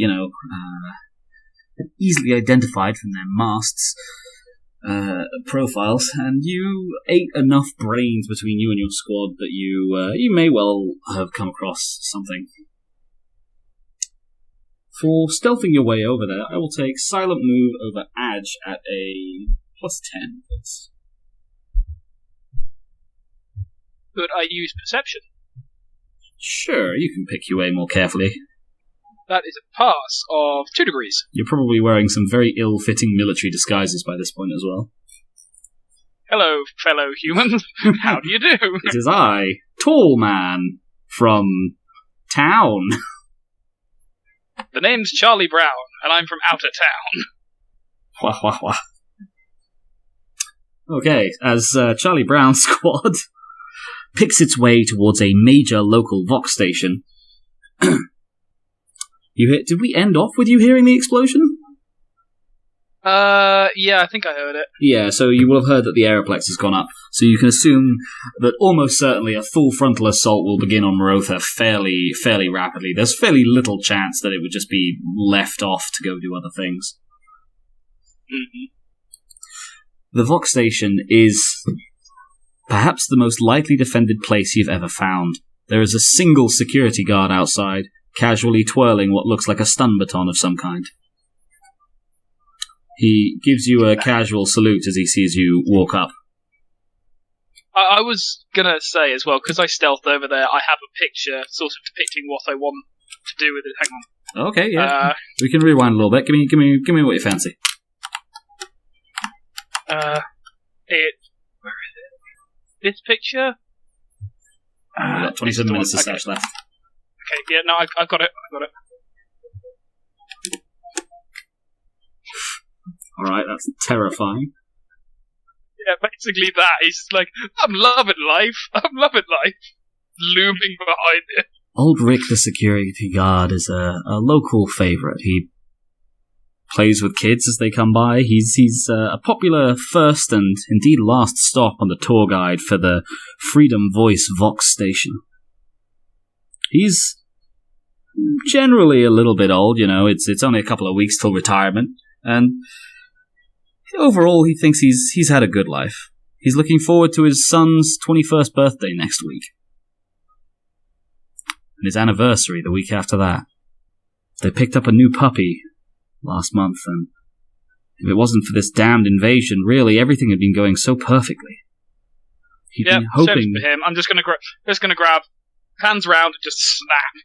Hoping for so much out of those negotiations, and it's so sad that they had to. His brain suffocates in cold darkness over the next few seconds, as his neck is snapped, leaving him in confusion and isolation until he rapidly asphyxiates in frozen horror. I'm going to toss the corpse to one of my men and say, eat that, get the information. What do you want? Anything it's got.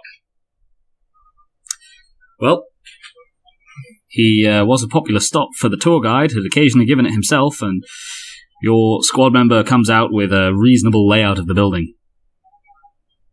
Excellent. Right, we're going in. All casualties authorized. Skins for the Emperor comes. No. I said all casualties authorized. Those are not the same thing. We are professionals. Tactical sub-squad looks amongst itself. Understood, brother lieutenant.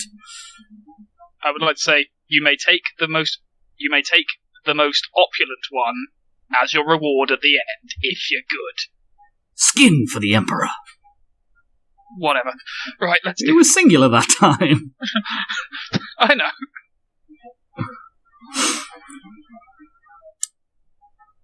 And with that, you charge into the Vox Station. Weapon skill at plus 40. Got my cookery out. Indeed. If I were under, that is 6 degrees of success. Alright. Who do you want to kill? Who do you want to take prisoner? What message do you want to send? Could I roll perception whilst we're going through there? Could I roll some kind of perception roll to sort of evaluate targets as we are going through? Basically, I'm looking for the people who might have the best sob story for us to broadcast their plight across the Vox network of, please, they're going to kill us. We're so sorry and terrified. Probably should have left that guy there, to be fair, but... What was your DOS? Well, I mean, you didn't know his inner monologue or backstory. What was your DOS? Yeah. 6. 6. On 6 DOS, you don't need to roll perception. This is a fairly routine building takeover / terrorist operation. And as a result, it's not at all difficult for you to eyeball likely targets, and with a little bit of judicious application of force, have both the weakest-willed and most likely candidates selected and shoved into a single room, taken prisoner as you go, as the rest are presumably wiped out. Excellent. You also note one particularly steely-looking, or steely-eyed, bulbous-looking radio DJ who is very clearly not taking this... Well is the wrong word, but he seems defiant and unlikely to break, also shoved in there by a member of your squad. When turned to, the squad member simply shrugs his shoulders and says, "The most opulent we could find, my lord. Brother Lieutenant." Excellent. You may take it. In the room or out? Quite frankly, we're doing a Vox broadcast about how terrified we're going to be. You can do it in the room. My lord. A wide smile curls over his features, and the member of Tactical Sub-Squad Alpha peels in. The rest of the squad look a little bit bummed that they won't get to do the skinning, but they're needed to maintain watches or, in one instance, work the equipment whilst you get your mic set up. Okay, what message do you want to send before you start bringing the hostages on? Greetings, people of the Morothan Metroplex. I am Brother Lieutenant Coayah of the Legio II of Terror. I come in the name of the Emperor and in the name of human unification. We've infiltrated your defences. We hold this world in our hands and we stand ready to destroy any who would stand in our way. However, we are not without mercy. Throw down your weapons, surrender peacefully, and you will be treated well. Continue to resist, and the moment the ram touches the wall and battle is joined, there will be no surrender. There will only be, and I would like to pause at that moment as I presume he begins the skinning.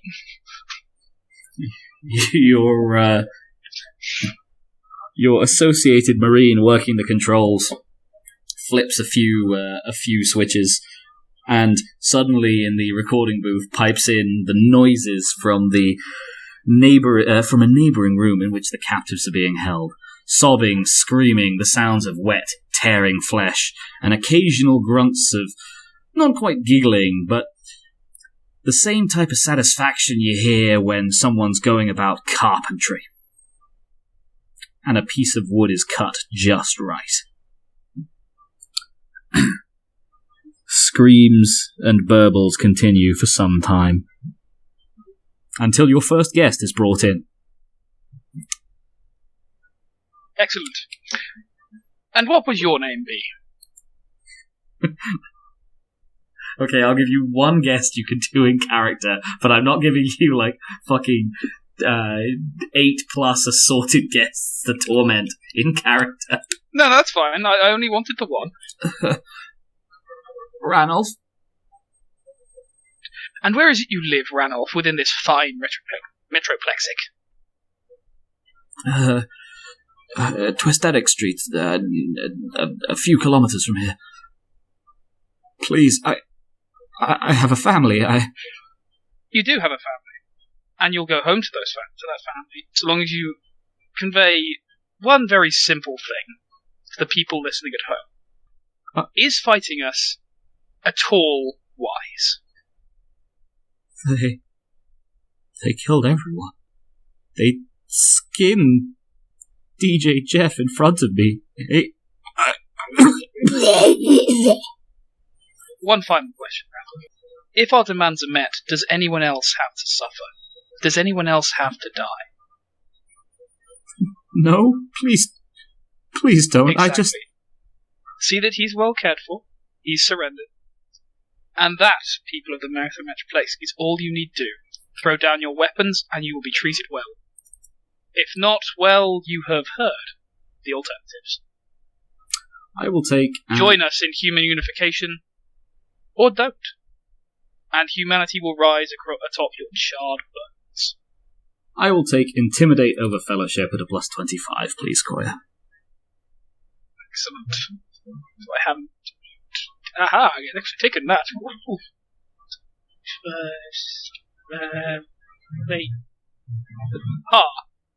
Only a 1 degree. Do you chance it? We've already had one hundo this session. Yeah, this is what No, I'm gonna stick... It's only 1 degree, but... Are you sure only 1 degree on a very important roll is not enough for a dramatic effect? Ooh. Oh, that's almost better than if you got 100 straight away. Oh. Risk it for a biscuit. Get hundo. Ah! 4 degrees of success. 4 DOS. Captain Nazeem, you've ordered the troops to dig in, to take defensive positions. When a priority call is routed through the Obsidian Heart. Oh, actually, you know what? Sorry, you're down there. Actually, I should check in with the acting commander on the ship, Brother Techmarine Coatlmox. A priority call is routed to you from the bridge. God, I don't know what accent to use. I guess we'll use posh, even though it's not said. My lord, Marotha are offering to surrender. We're receiving formal terms now. What would you have us do? I'll look a bit disappointed for a second. So contact the brother captain immediately and update him thoroughly. Send a bird down if you have to. At once, my lord. The same message is routed to you, Nazeem. You're muted, Nicholas.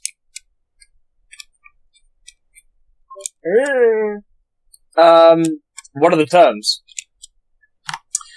So they would like to keep their independence, at least, from Hoira and Rastik's Mark. They would like to keep their territorial gains. They would like to keep their territory, at least as far as Vorod Desig.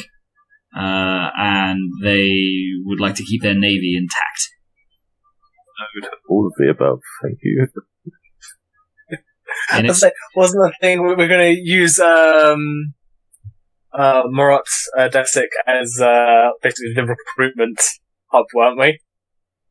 You were talking about a recruitment hub, but I think talks were put on hold until after the conquest. It all very much goes against what we promised Rastik Mark. It actually doesn't go against what you promised. Mostly doesn't go against what you promised Rastik's Mark. No, it doesn't actually. Rastik's Mark was promised so little that doesn't. I think they're just assuming you're going to want littling Osset. It does, however, go against everything you promised Hoyrantis. What did we promise Hoyrantis again? So I can get this right. To rule the land, pretty much. Yeah, basically, you promised them. You promised them everything. I think you promised them basically complete overlordship over Marotha, that you'd more or less dismantle the Marothan government. Yeah. Do I know that the broadcast has happened from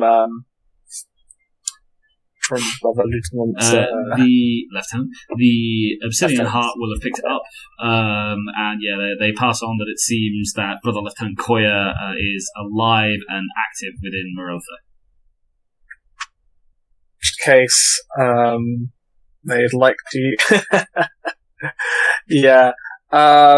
Reply with, you will throw down your arms, and your territory shall be taken, and you will be safe under the guise of the Emperor and the Imperium. So you're refusing their surrender? I'm telling them, you've heard the conditions over the radio. You may surrender. I didn't actually make any conditions. I just told them to surrender. Yeah. That's true. No, it's... I'm accepting their surrender, just on different terms. Alright, do you want to redeploy to the Obsidian Heart and try to negotiate? I guess so. Okay. Yeah, there's just time to...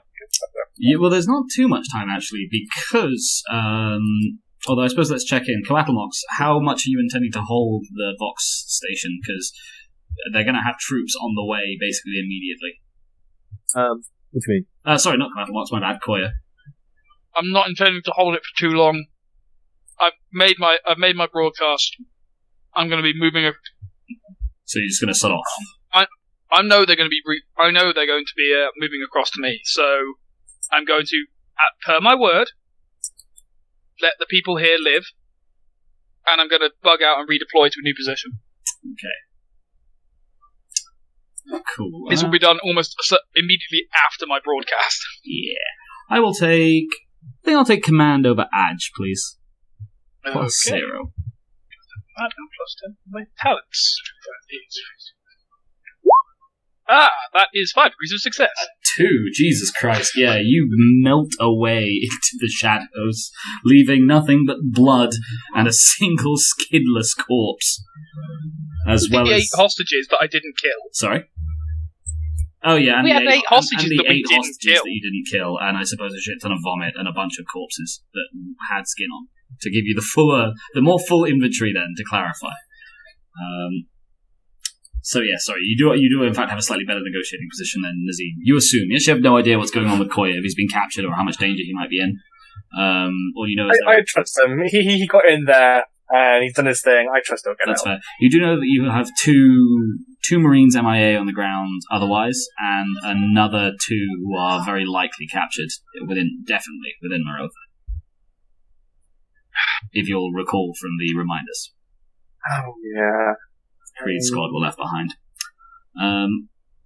You do, however, safely redeploy to the Obsidian Heart. Okay, so what options, what are you trying to dictate to Marotha then, Nazeem? 30 seconds or less.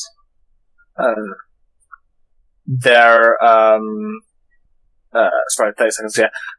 Their, Navy, will be dismantled. The government can remain intact, but, be governed by, Hoira, the Hoiran Principality. But they shall be unharmed.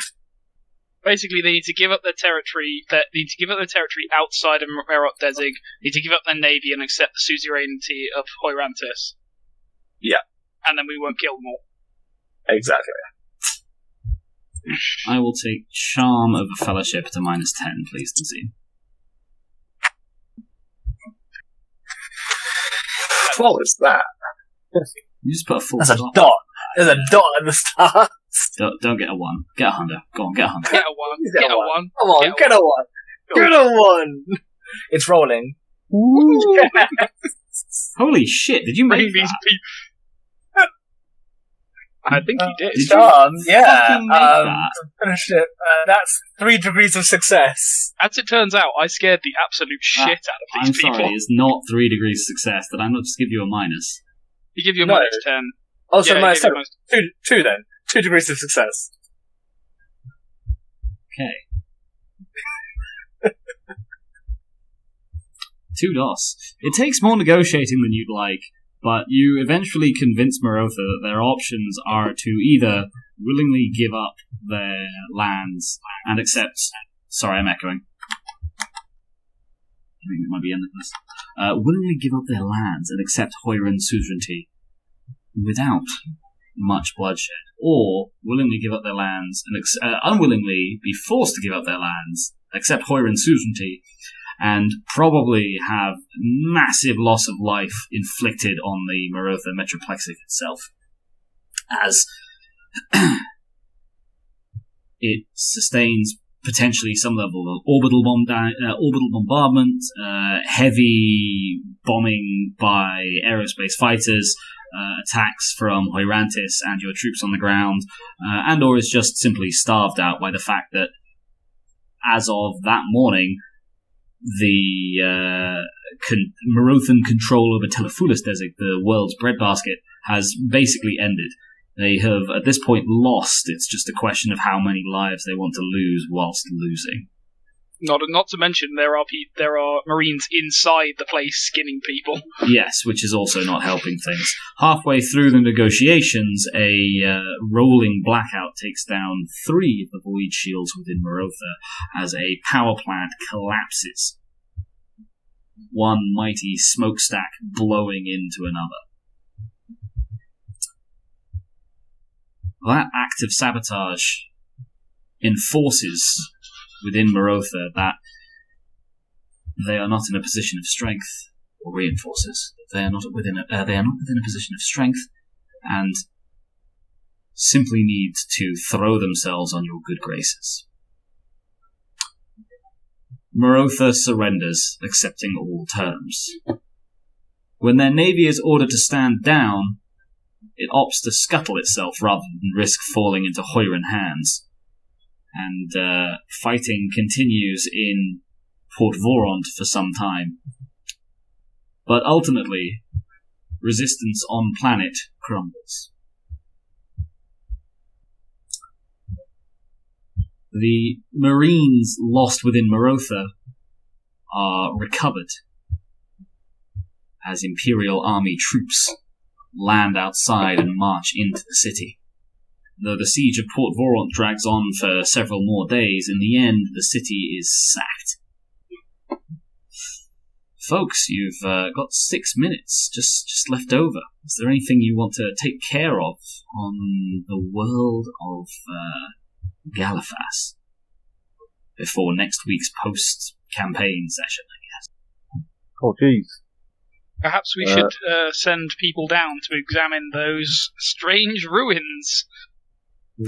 There's not really time in the remaining 6 minutes. And it's clear they weren't that important, right? Like someone to recover me a local pattern las gun as a keepsake. Yeah, entirely doable. If you want any war booty or trophies from the world, they're takeable. The Mechanicum does not seem to have believed any of the information you've given them so far, Coatlmox, but you could try and convince them if you sent them the audiovisual logs from Middling I send them a snippet of them that I take out myself. What a shame. Alright, I will ask why you're doing that, because you are just going to enrage them. I thought you said it was going to enrage them anyway, right? I thought that might be better. Well, I mean, at the moment they just don't believe you that there was anything, so they're not really that fussed. Whereas if you prove that there was something and then you blew it up, they are going to be incredibly pissed off. They are going to be so annoyed. I don't just leave it then. Yeah. 2 seconds. I'd like to quickly just send a squad to find the Remembrancer. The Remembrancer is found in Zaragoth. Overwhelmed with fear and horror, having spent her time painting vast landscapes of the slaughter she's seen there. Oh, I'd like one of those, please. Okay. Indeed.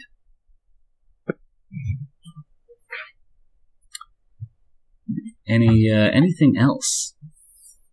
I would like to recover my gear and armor.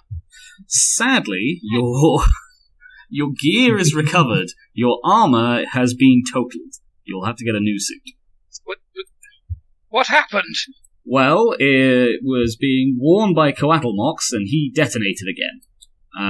In fact, he blew up so hard that if you'll remember from the end of last session, he flew into low orbit and impacted against the bridge of the Obsidian Heart. I would just like to be standing there as I'm told this news, sort of blinking slowly. That was a new suit of Mark III. Coatlmox in the Medicaid ward, pretending to be asleep as he listens to you with apoplectic with rage. Okay, in which case I would like to debrief and present my full report on the invasion, first to Captain Nazeem and then to Wezzelin. Are you including or excluding the bit where you deliberately stop listening to orders from command? I'm including it. Okay. This is a full report, including all the bits where the plan was completely shithoused, and then I just went and did it myself. Yeah, I'm probably in a little bit of setup for next week's post-session. The Adeptus Custodes member attached to your expedition, the Observer, Wezzelin, notes that he will be wanting a meeting with the command squad a few days hence. This is sent out to all members thereof. One moment. And I guess I'll just speedily check in then on to end the session. What are the terms of the deal you offer Hoyrantis? How much do you honour them? And is there anything you want to set up? I suppose we'll do the Mishiko stuff at the end of the next session as well. We'll start. But yeah, what's Hoyrantis getting? I think we should honour our agreement, and no reason not to. Nice that way, they dealt with Port Veront, even if it took them several days. Yeah. Yeah, they didn't try to backstab us or anything like that, so no reason to fuck them over. Okay. And just on behalf of the Apothecary then, let's see how your casualties did. Carl. Mm-hmm. Can I get a Medicaid test for Army Group Epsilon, please? At +0. And we'll see, what's your DOS there? Carl? Let me check. Yeah, sorry, I'm just checking if the Narcisium gives bonuses. Oh, what fudge is it? Because it's either 3 or 4 degrees, depending. Presumably it would. It's well, maybe Narcetiums are mostly from Marines, so maybe it would be weird if it I'm did. not seeing it. These are for non-marines, but Well, to be fair, like every other specialties piece of gear gives them pluses, like the motion predictor for the Devastators give them +10s. So presumably your bit of gear gives you pluses. I can't actually find it, is the thing. let's have a look in the index. There we go. +20 on Marine patients. These are non-marine patients, I'm afraid. Yeah. Then it's only 3 degrees. 3 degrees. Okay, cool. So 3 DOS will say you wipe out 2 points or so for every DOS, which means 6 off the casualties. So you're able to recover 6% of the 18% casualties. So of the 18% casualties you took for the 50% of Army Group Epsilon you sent in, I think it was 18% of the entire lot rather than 18% of the 50%, but still, that means you're able to save 6% and you only lose 12%. Jesus. Which is still very heavy casualties, but they were conscripts. And likewise, for Army Group Delta, I'll have another Medicaid check, please, at +0. See how you do. Get a 1.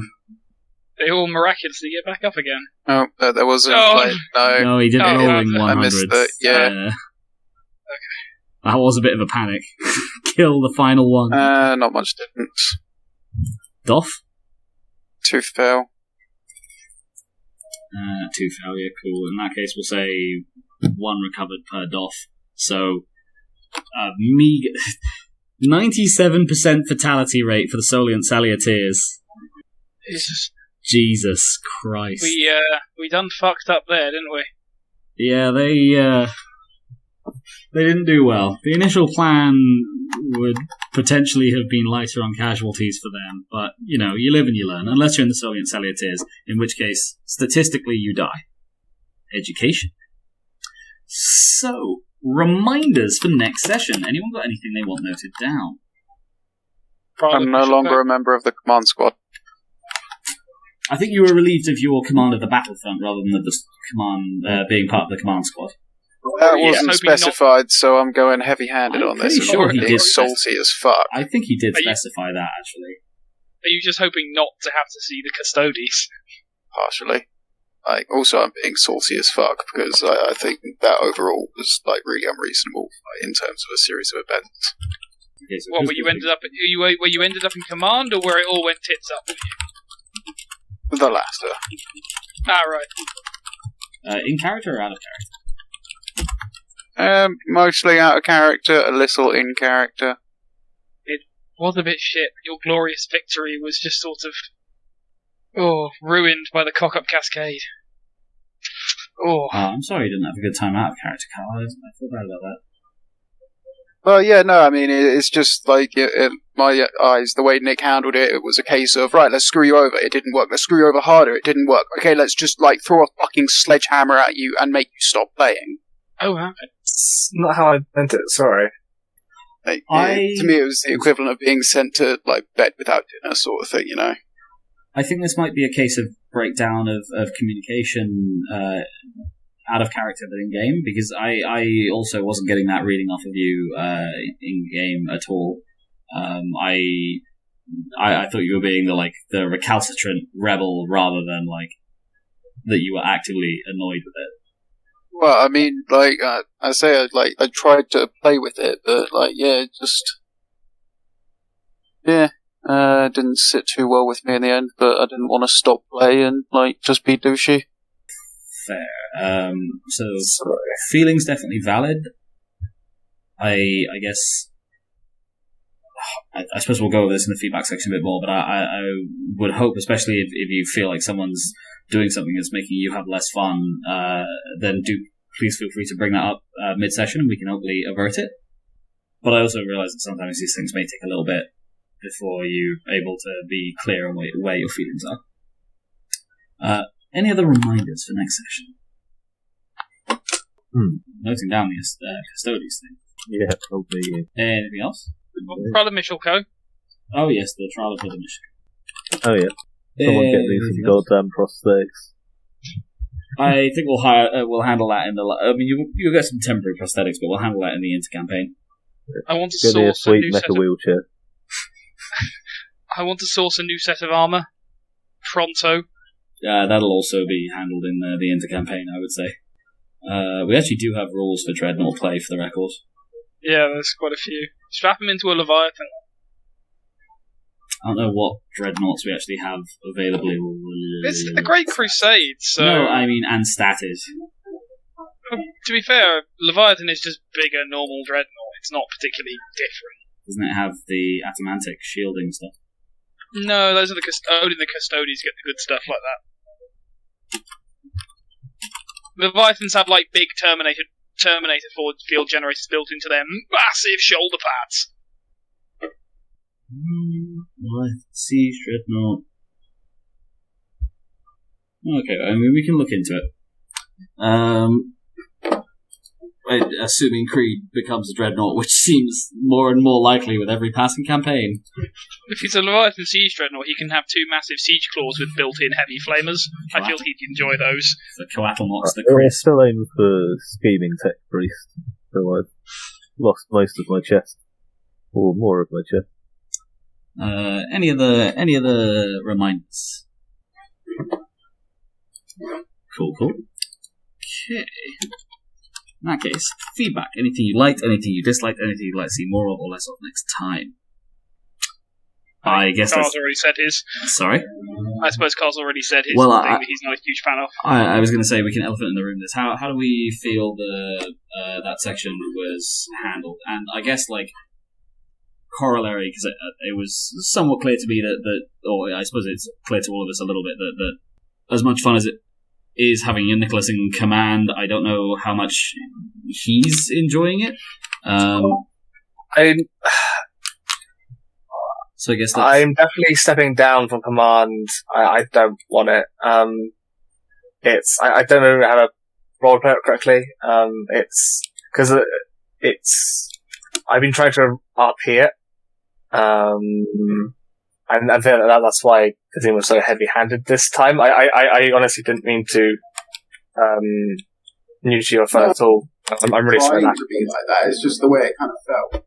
Yeah, no, it's not like that. But I don't think it's not my playstyle. I'm really not enjoying it. It's either I am stepping on someone else's toes or someone's stepping on mine, and it's not working. And I like playing these sessions for kind of fuck about 40k stuff, like just mess about. It's nice fun.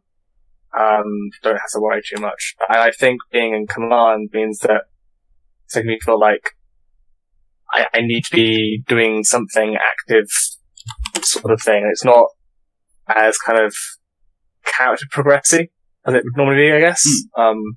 It just doesn't feel right. Okay, I think that's entirely fair. Would you be comfortable? Would you prefer us to remove you from command, because we've got a convenient plot point for this next session? Would you prefer us to remove you from command in character and make a bit of a thing about it, or would you prefer it to happen like quietly? Because I guess we should do the election next session as well. We do things quietly instead, and don't really handle it from a narrative point of view, but do just handle it mechanically. What would you? Well, with him stepping down and so forth, depending how it goes, I'm thinking maybe a different character sort of thing. I'd like to do Psyker, but do you really want to try a different character? I think, from a character perspective, too much has happened with Nazeem. Then it might be best to have a different character. To be fair, if you always want to, you can always have the thing where Nazeem is assigned to another fleet. Because people do move around throughout, so you could come up as a new character. No, yeah, I don't mind. That's what I'm thinking. I don't know. I want to give it some more thought. Okay, well, I mean, if that's I'm not sure how to handle it. if that's the case, then we could probably do that between campaigns, I guess, because it wouldn't make sense to do it next session. Original question still stands. Then, would you prefer to get removed as captain after your meeting with your Custodes observer, or prefer to have it handled like just quietly between campaigns? We'll do it in character. Okay, I will add a reminder that you were self-vetoing yourself from being elected. Yeah. Oh, Mackie, what am I talking about?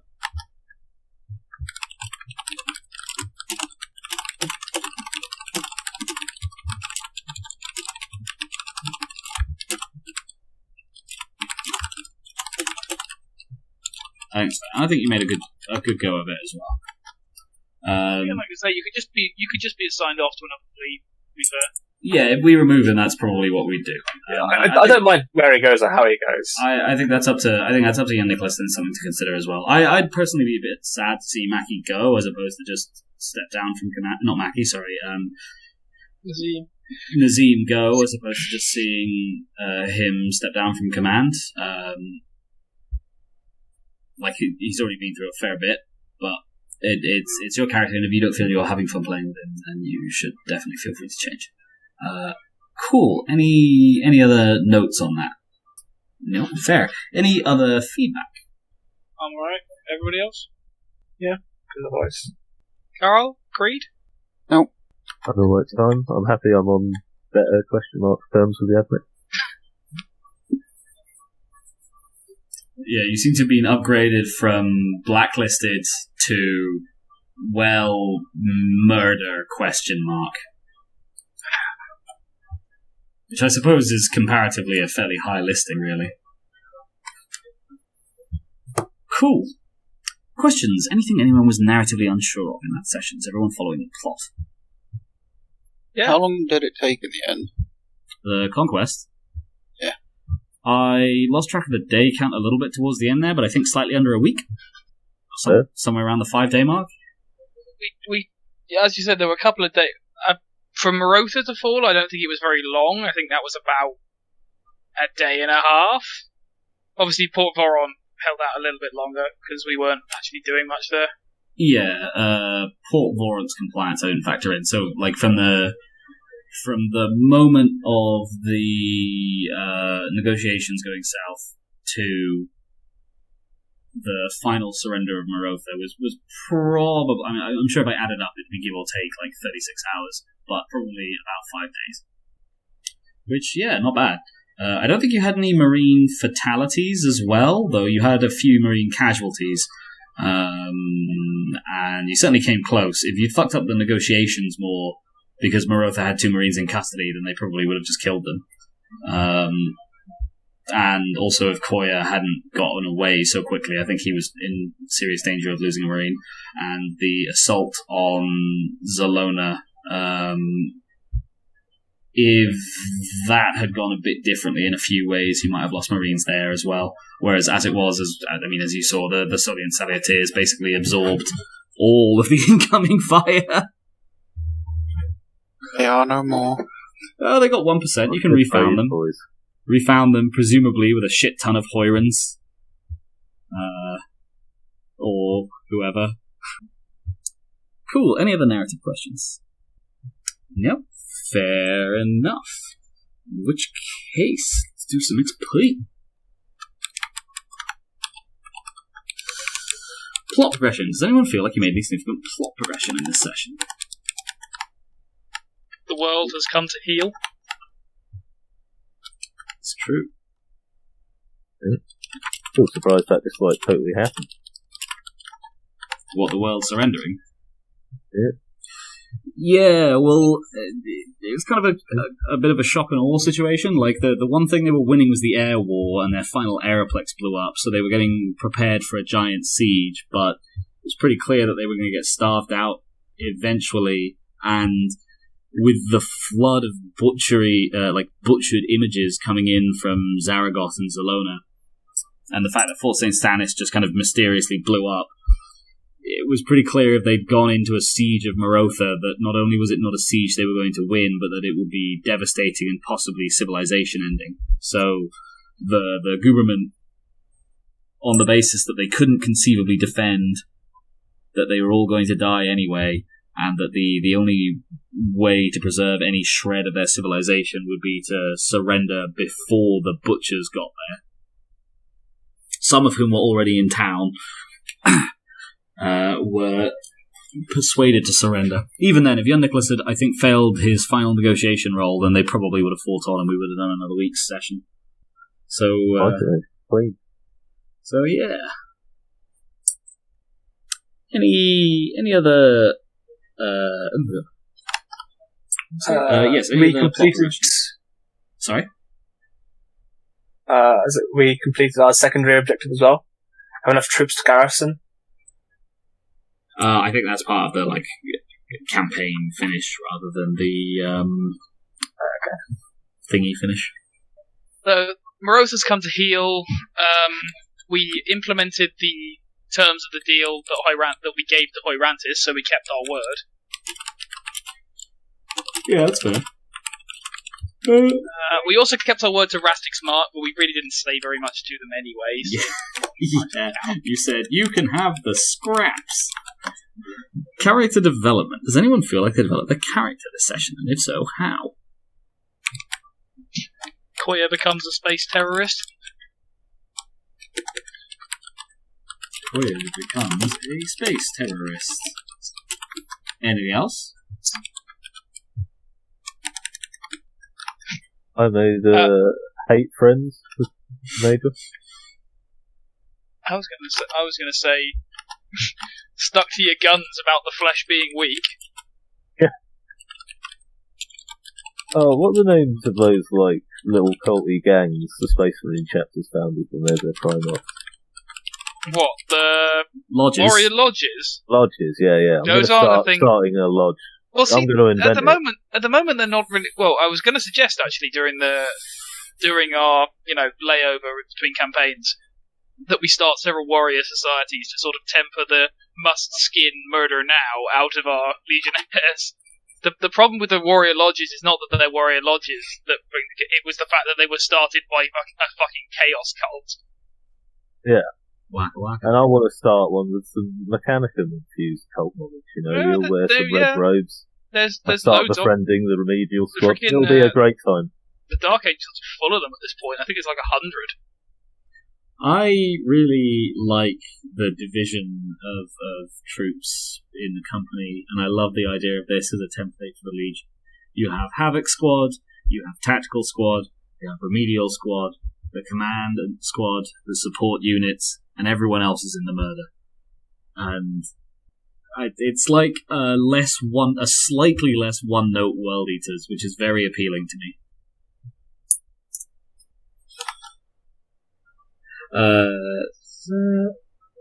Sorry, this was a character development point, wasn't it? What was your original point there, Benji? Oh yeah, Creed doubles down on the flesh is weak. Yeah, that's fair. Any other character development? Nope, fair. Excellence of roleplay. Does anyone feel like anyone else roleplayed particularly well this session? I think everyone did pretty well. But you gotta be specific. I know, but Creed's bedside interactions with the Admech. Coatlmoxes.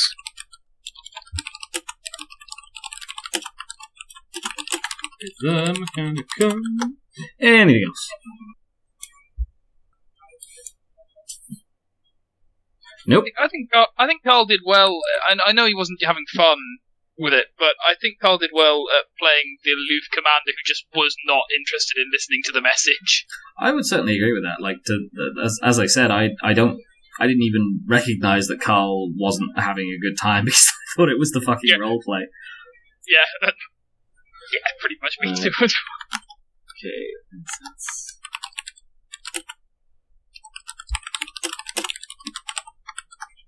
I need to sort out the fucking voting power blocks for next week too, because naturally we know who's going to support Coayah, we know who's going to support Mackie. we know that Nazeem is going to lose a lot of popularity. So it's really what proportion of votes are going to be divvied up between Coatlmox and Kuzco. Especially after Nazeem is presumably stripped of command.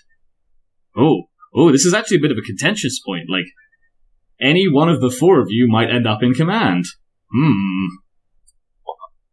Interesting. Any other excellence of roleplay?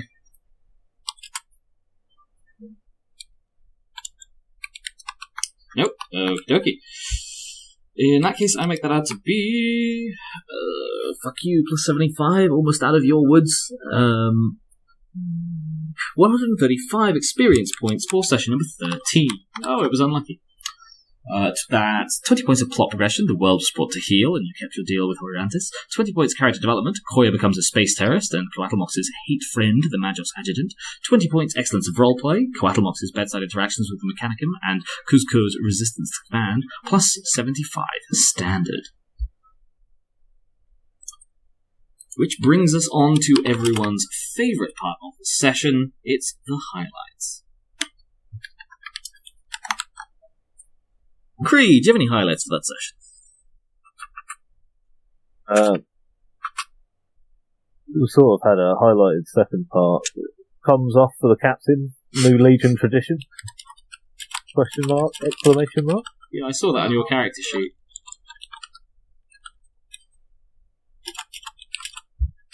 Comes off for the captain. Is that like tits out Sanguinius? If I recall correctly, it was dicks out for Sanguinius. Oh, sorry, yeah.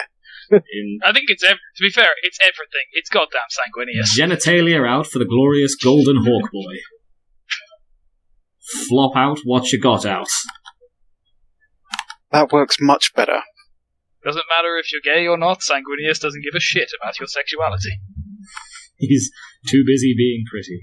You are all sanguisexual. There's a fucking scene in False Gods where Horus is given a really important speech and being all fatherly and grown up, and Sanguinius comes out from behind a curtain wearing a towel and starts flinging cherry tomatoes at him, and I cannot get it out of my head. I just...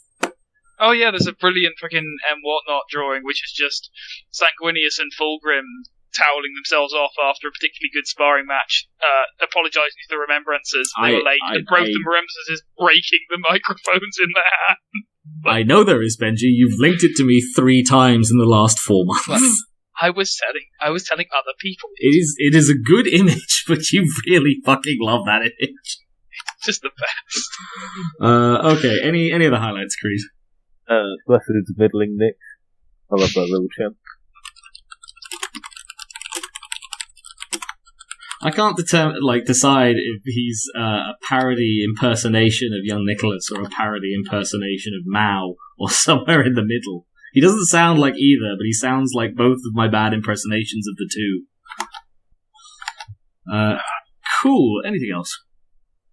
Coayah negotiates compliance. I couldn't think of a cool way to do it, so if anyone's got a better one.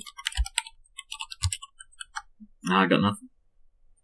I won't skin you if you just agree. I mean, I'll add it down in addition. Anything else? I'll leave it there. Cool. Carl, do you have any highlights for that session? I'll make my own fraud shrine with blackjack and hookers. Let's have it.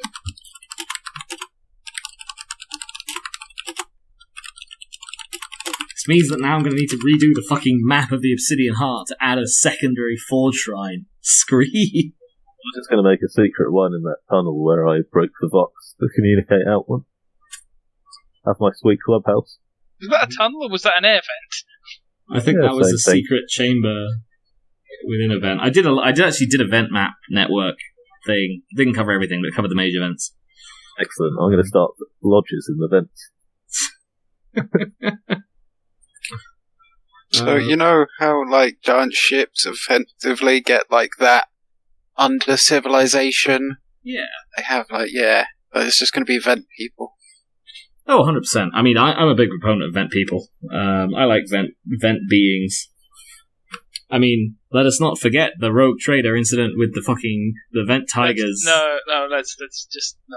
That was vent great. tigers. Do you remember? And then you ended up with there were Slaneshi demons in the vent at one point, but you had enough tigers. My whole family eaten by tigers. That wasn't the horrifying bit about the vents. The horrifying bit about the vents was the raid for the pot. Wasn't your whole I mean, the pot was also great. Wasn't your whole family eaten by tigers? Didn't someone club one of your children to death as well? Wasn't it Benji? Don't worry. No, he still had one child. Was that the pilot dude? He had a daughter. Yeah, someone clubbed one. It was almost all of your family was eaten by tigers, and then I think one of the players clubbed the remaining child to death in an attempt to surgerize her. Sounds like Benji. That wasn't. I vaguely remember that. There was something. It was one of the few rogue trader games I was in. No, she got jumped on by a something. tiger and then given to Cassandra to try and fix her, and the only way to fix her was to turn her into a servitor. It's not really fixing, is it? No. Oh, yeah, I do actually think I remember the Cassandra thing. If I search daughter, is it... No, it might be from before we started doing highlights. Yeah, Rogue Trader, we didn't really have highlights in this fashion. It's a shame. Anywho, any other highlights, Carl? That's thanks. Cool. Yeah, Nicholas, do you have any highlights for that? We're both bastards. Where was that from? That was Cread negotiating with the AdMech. Oh yeah. Oh, yeah. Anything else? That was about it. Fair. Benji, do you have any highlights for that session? I know it was me, but you can have one skin if you're good. Yeah, good one.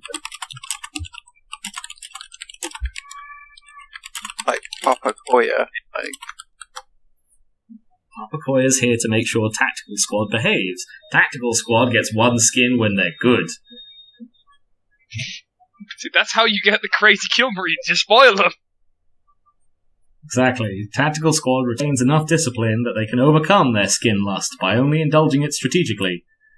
Meanwhile, in the they murder... indulge it tactically. It's like with a small child. If they're good, they can have ice cream at the end. If I give them ice cream now, they're just going to go crazy with sugar. Exactly. I love Tactical Squad. Fucking nerds. Anything else? Young Nicholas takes a goddamn drop pod. But you could have just deployed in a Stormbird. You didn't need to take a drop pod. I left an impression. That was the point. I mean, I kind of got to side with young Nicholas on that one.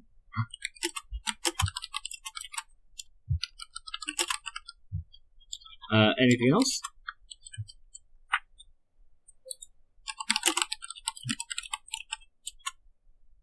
There is one more. I'm just trying to think of the best way to phrase it.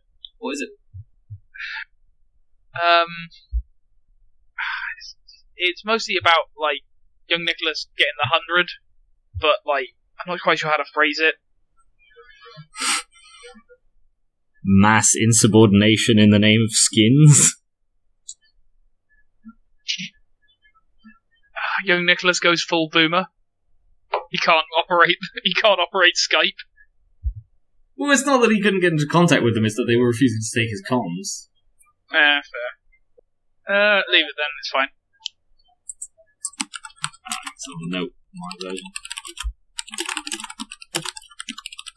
And I feel like I've got 2 to add, 3 to add.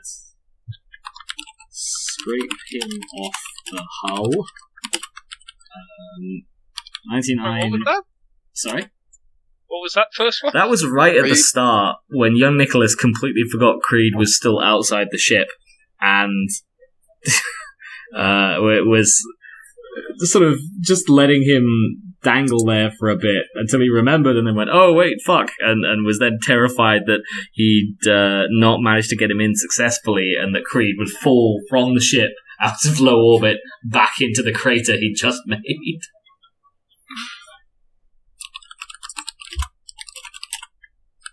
99% casualties for the Solienters Sallieters. Almost Christ. certainly misspelled. It's a double L. That's why.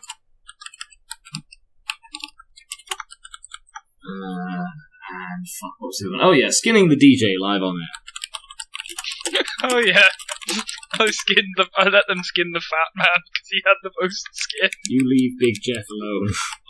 So you know how I they did say. leave him alone. I left him to tactical squad. Oh, but you know how they say it's not over until the fat lady sings. Like something about that comes to mind. Christ. I mean, credit to him, he was not described. Well, I suppose we don't know if he was dead, but he wasn't described as screaming, even as he was being flensed.